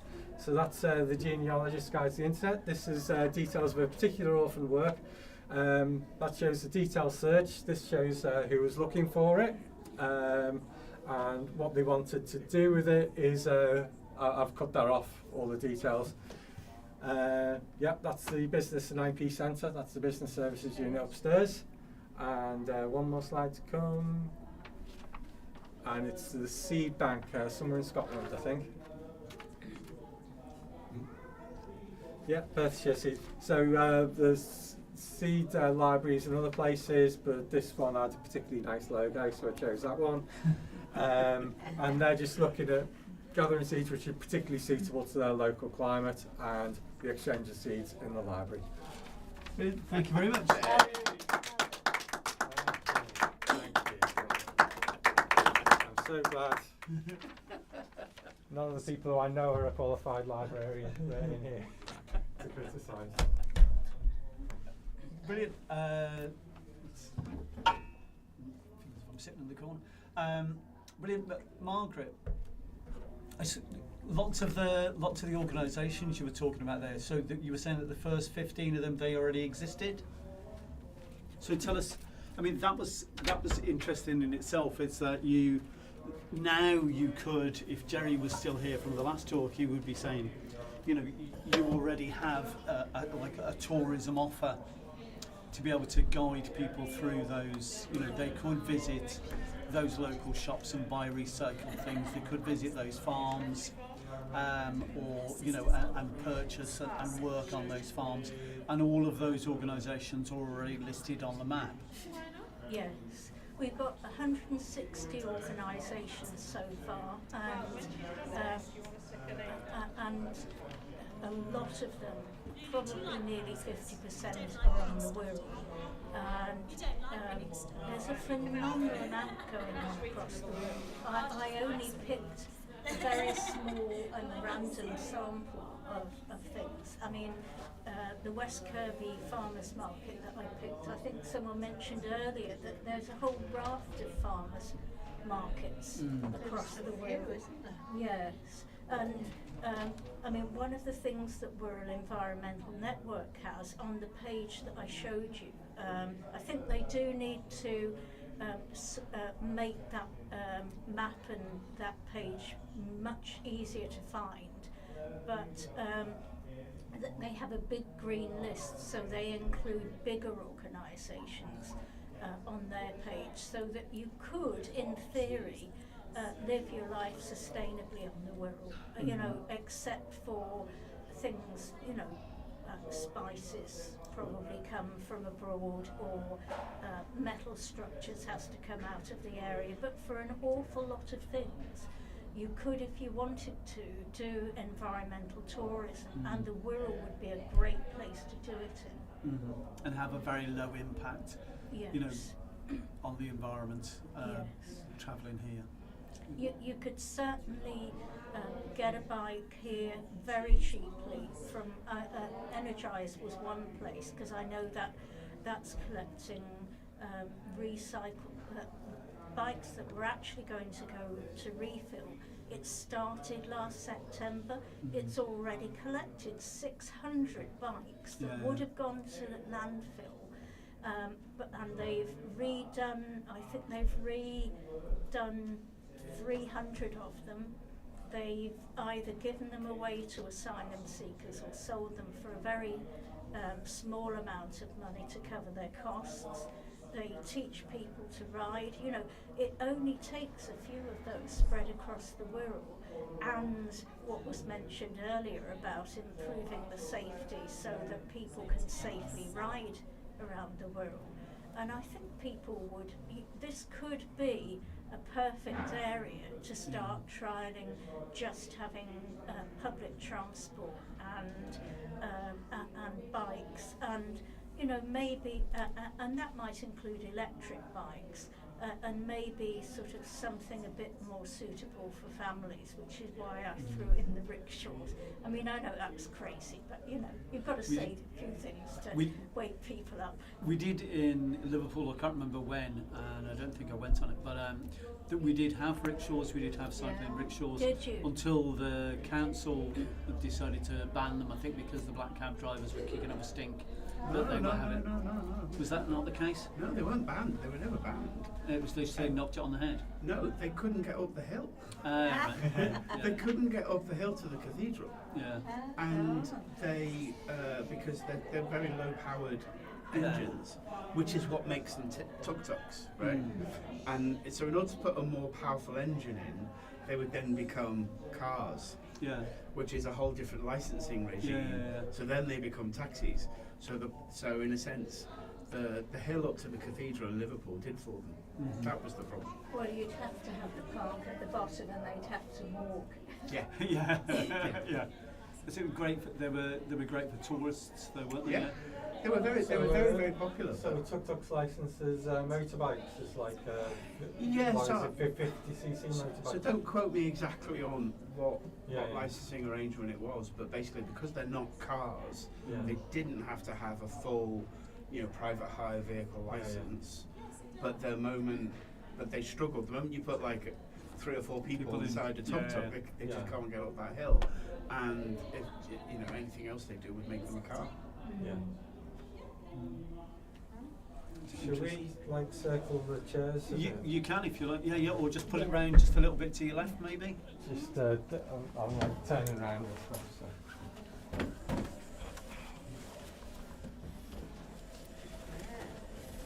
There we go. You see each other now. Yeah, that's better. I thought they just went out of business. No, they essentially did go out of business because they couldn't, So it was practical considerations rather than a licensing problem. So Alex, coming on to your talk, you were talking about. Yeah. I mean, it's we'd had a What the conversation. libraries do. Yeah. Well, we'd had a conversation before, and it is that it's like we all love a good bookshop, but then at the same time, we all don't want to be spending 12 quid a time on buying a new book. And libraries are a perfect place to go to find that expensive publication you might wish to purchase but haven't got the money for it, whereas you can request the library to, if enough people request it, you can the I mean, library will literally it's purchase just it. one person requests it. Really? Must look for something obscure. I mean, you will find there's a level that the purchasing librarian won't go for. Yeah. And it will depend on which local authority you're in, what their booth budget is, and what the reading interest of the public is.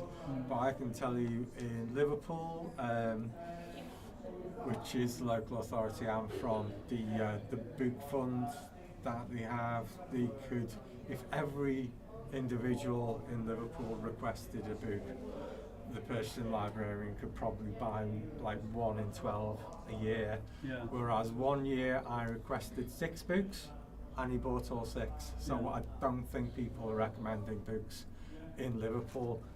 Wirral might be completely different, but have a conversation with your library staff. Mm-hmm.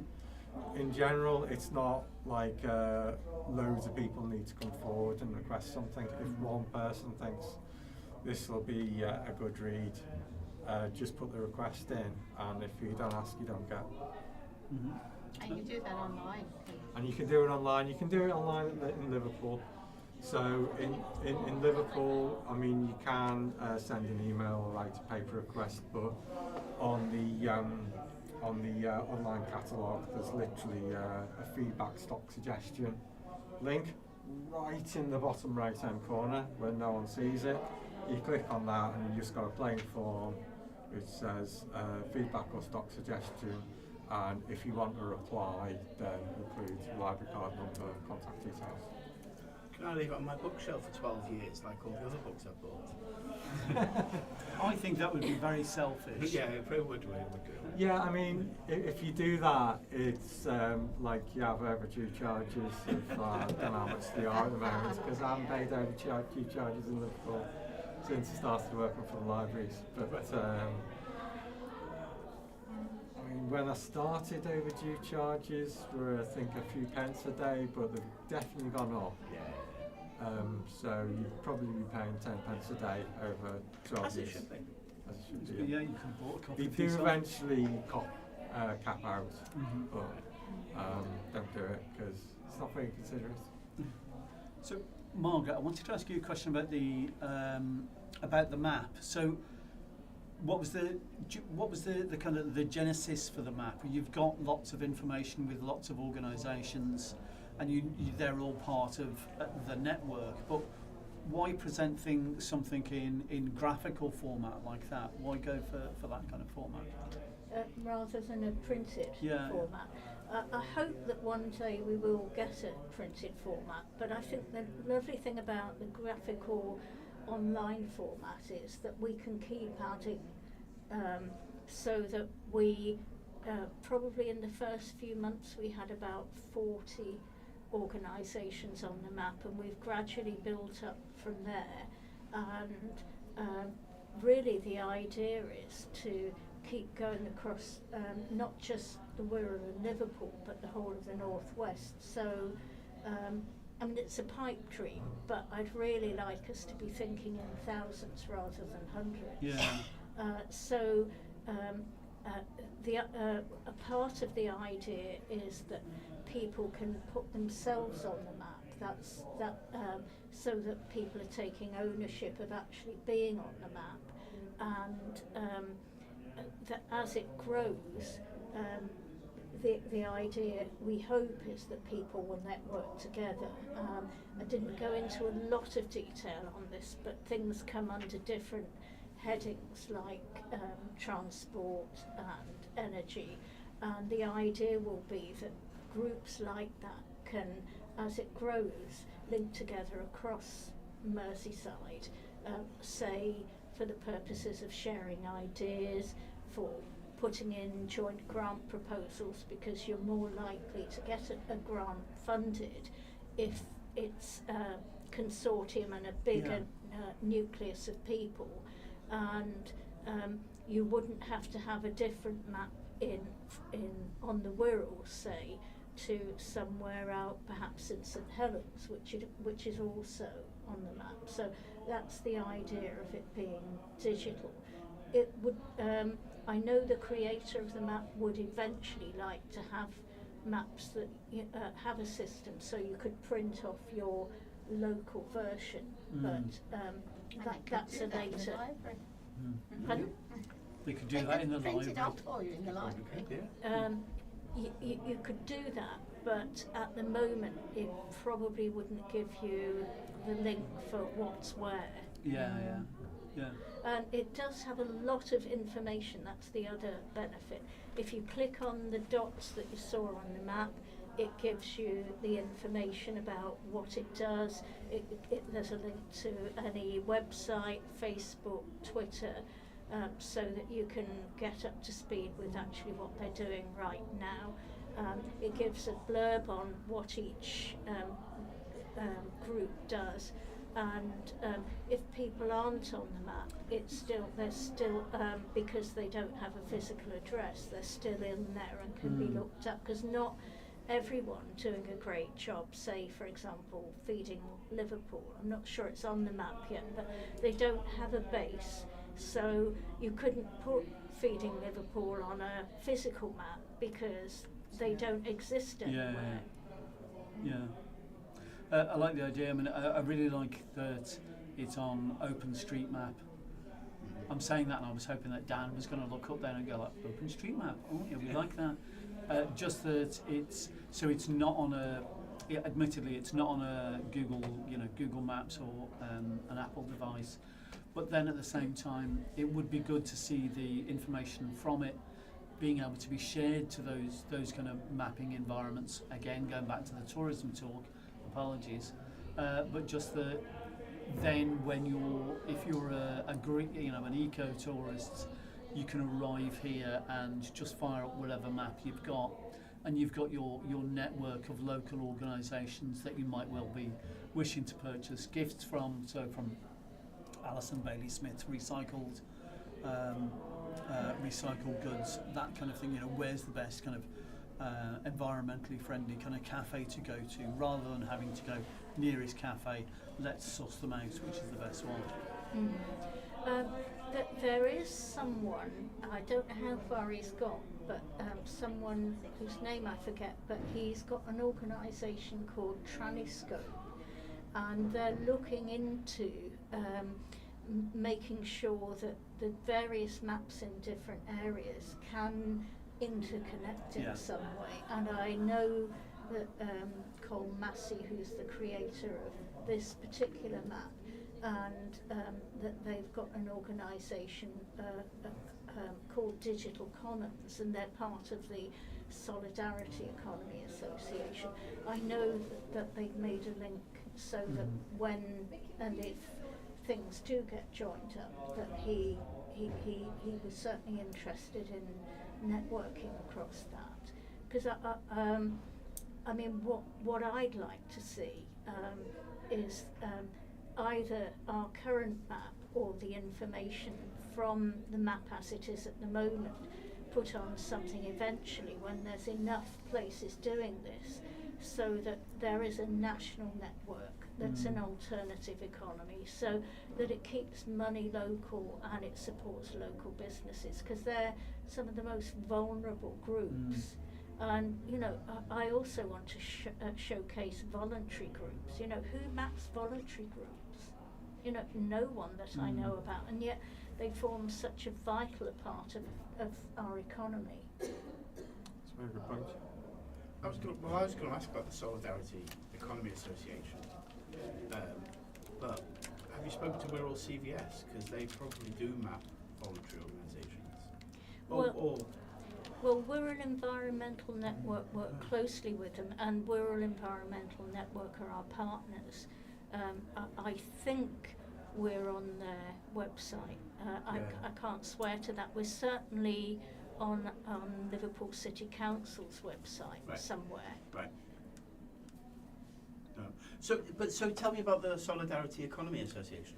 It's really trying to create a collaborative culture rather than a competitive culture, and one that where solidarity works, where people are paid a fair wage, where people, you know, actually, you know, it's this thing, be the change, where people work together collaboratively to do things that make the environment better, and you know, whatever industry there is, that it's it aims to get people working in cooperatives, because a participatory management system is a very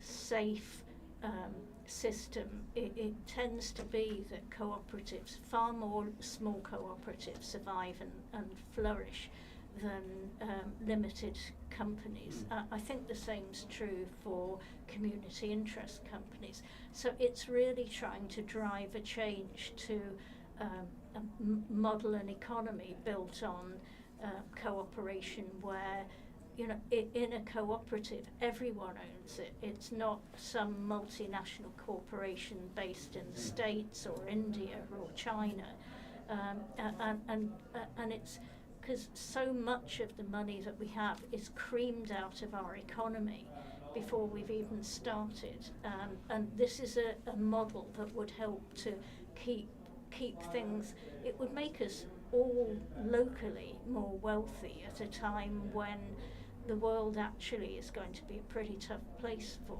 our next generation and succeeding ones to live in. And is it a national network, or is it just in Liverpool? No, the map was created in Oxford, in fact, and there's 3 maps at the moment. One in Oxford, one in Gateshead, and the third one is is in Liverpool. It's a movement rather than a business, and it's not in a way dissimilar to things like Build Back Better that people have heard of, where it's really thinking about, you know, how do we want to live? You know, how, you know, we have the most unequal society in Europe, probably in the world, in Britain, and this is a movement against that. Sounds very interesting. Thank you. Sorry, I can rub it on forever, you know. You certainly can. No, but in a good way. Should get you in Parliament. yeah. Brilliant. Does anybody have any other questions? No. No, I think. No. Okay, great. Do you work with the library? Yes. Jen? I wouldn't call it working as that. Oh, you wouldn't call it working? Why? Yeah, there was. I'm the business and intellectual property specialist. You can ask. Margaret's got a library question. There you go, library question. Do you have a map of local community libraries that have set up either as cooperatives or from the grassroots across Merseyside, because we would like to map them. There is a little library. It's not really a library. It's a book exchange. So Going back to the original slide. My son, in my son's school, they've got a little reading nook, but it's outside with a picnic table. So anybody can go and sit with their kids at the picnic table and read, or like take books to leave there if they've got books they don't want, and it's all different types. But it's tiny, but it's like a really well loved, really well used thing. Yeah, I mean, but there is a role for book exchanges in promoting people's love of libraries and love of books. So quite a few of the train stations in Liverpool have a book exchange. I've seen a few in supermarkets. There's a big one in Belleville Shopping Centre. I was about to say about that. That's the most successful one I know of. Yeah, so, Very successful. but I don't know if any of those book exchanges talk to each other.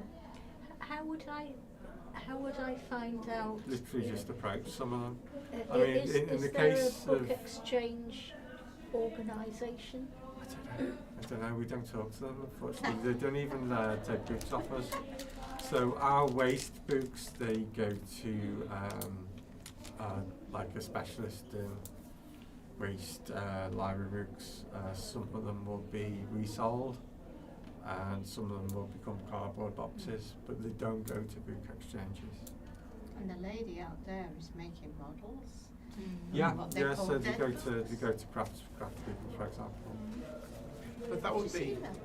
But that would be. So if you put on your map, like a simple category for book exchange, you know, you could then just start Is that inviting what people she's to come. made? Yeah, I think further Because you want people to enter themselves. Out of an old don't book. you? Yeah. So if you have that as a She's category. making very intricate things. Well, it's remade. Intricate. My mate made that. Oh, your mate made it? Yeah. Just now. Should need varnish.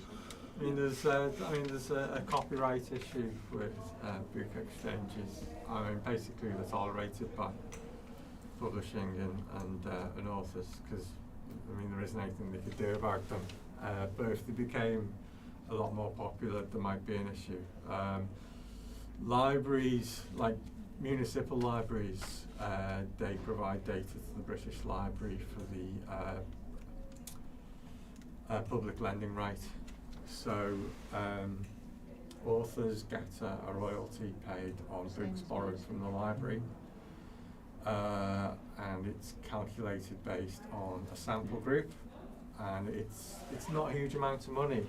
A lot of the value for the authors is they find out they're being read, and for a small author, especially starting up, that kind of data that comes via the public lending right, that'll be the first inclination that they're actually kind of quite popular, because you can be popular in libraries but not be popular with book shops.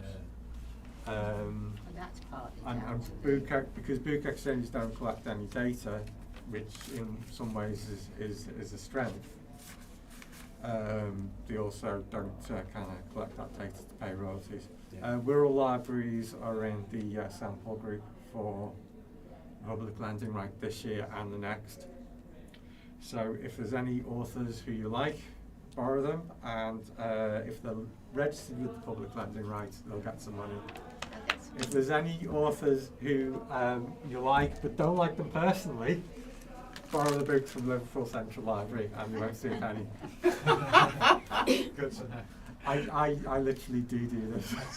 do you? Yeah. If someone's like been like a real stalwart, like dealing with all kinds on social media, it's like, right, I'll check them out, but I won't check them out from Liverpool. I'll go over the water. St Helens is in the sample group as well, but they're the only two in Liverpool City Who region. decided who's going in the sample group? That's a good question. I don't know is the answer. I don't know if the British Library kind of base it on a random sample, or whether it's based on which libraries are volunteered to provide the data, because St Helens has been like 3 years like in a row, whereas Liverpool hasn't been once. So there might be a demographic calculation there, mightn't there? Could be. It's all the more reason why Liverpool I've should never actually delved into it, so that's a good question. Because the problem with central libraries is demographic is everywhere. Yeah. Right. Well, Everyone. the Liverpool Central Library is not just used by everyone in Liverpool. It's used by everyone in Sefton. It's used by everyone in Wirral. And all the students.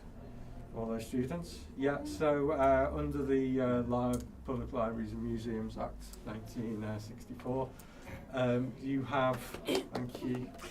You have a good legal reference. You have a right to free registration in a public library if you work in an area, live in an area, or study full-time in an area. In practice, libraries will let you register from anywhere. So, for example, Liverpool Central Library isn't just a library, it's also a record office. So they'll have people not just from all over the UK, but from all over the world come to research their family history. Yes, they do. People come over from the States and Australia all the time. For the history. Yeah, and it's for the family history. So they need to get public library registration because they need to use our login for Ancestry, and then they need to check those results from Ancestry and Find My Past against the microfilm we keep there, and we can get original documents out for people, but it's 24-hour. They're very good actually for people in that department. Yeah. Because I was trying to find my grandmother's grave Yeah. a few years back. Yeah. And I went in and they found it within minutes and gave me a printout. Yeah. Yeah. So Helena's great. Is she? I didn't know who it was. There was two of them, and they were so efficient and so good. I've still got the piece of paper that. Was it the Tuesday Family History volunteers? No, it just was or in was the it just a member library, of staff? and it just came Okay. to me that I'm really meant to go and ask about this. And I went up there. Elena's and they, only just left Liverpool Library. Is she? She's still in Liverpool. She's working remotely for National Archives and Kew, so big Brilliant. step up. Oh, good for her. So they're brilliant. Tell them I said. I'll tell them you said that you're brilliant. Well, you know they're brilliant. Brilliant. Okay, on that note, we will call it quits for today and say thank you very much to our last two speakers for the name. And we will see you next time on the 1st of July at Liverpool MakeFest. Where's that held? Where's that, Dan? Liverpool Central Library. Liverpool Central Library, there we go. I was worried there. You started taking your clothes off. This is the after stream. Yeah. Okay. Cut it, Dan. Kill the camera. Cut it. Kill that camera. Yeah, come and see me in the library if you have any book inquiries. And I'll tell you to ask someone I else. might go back to the archives. I want to find out some more. Yeah, no, absolutely do it.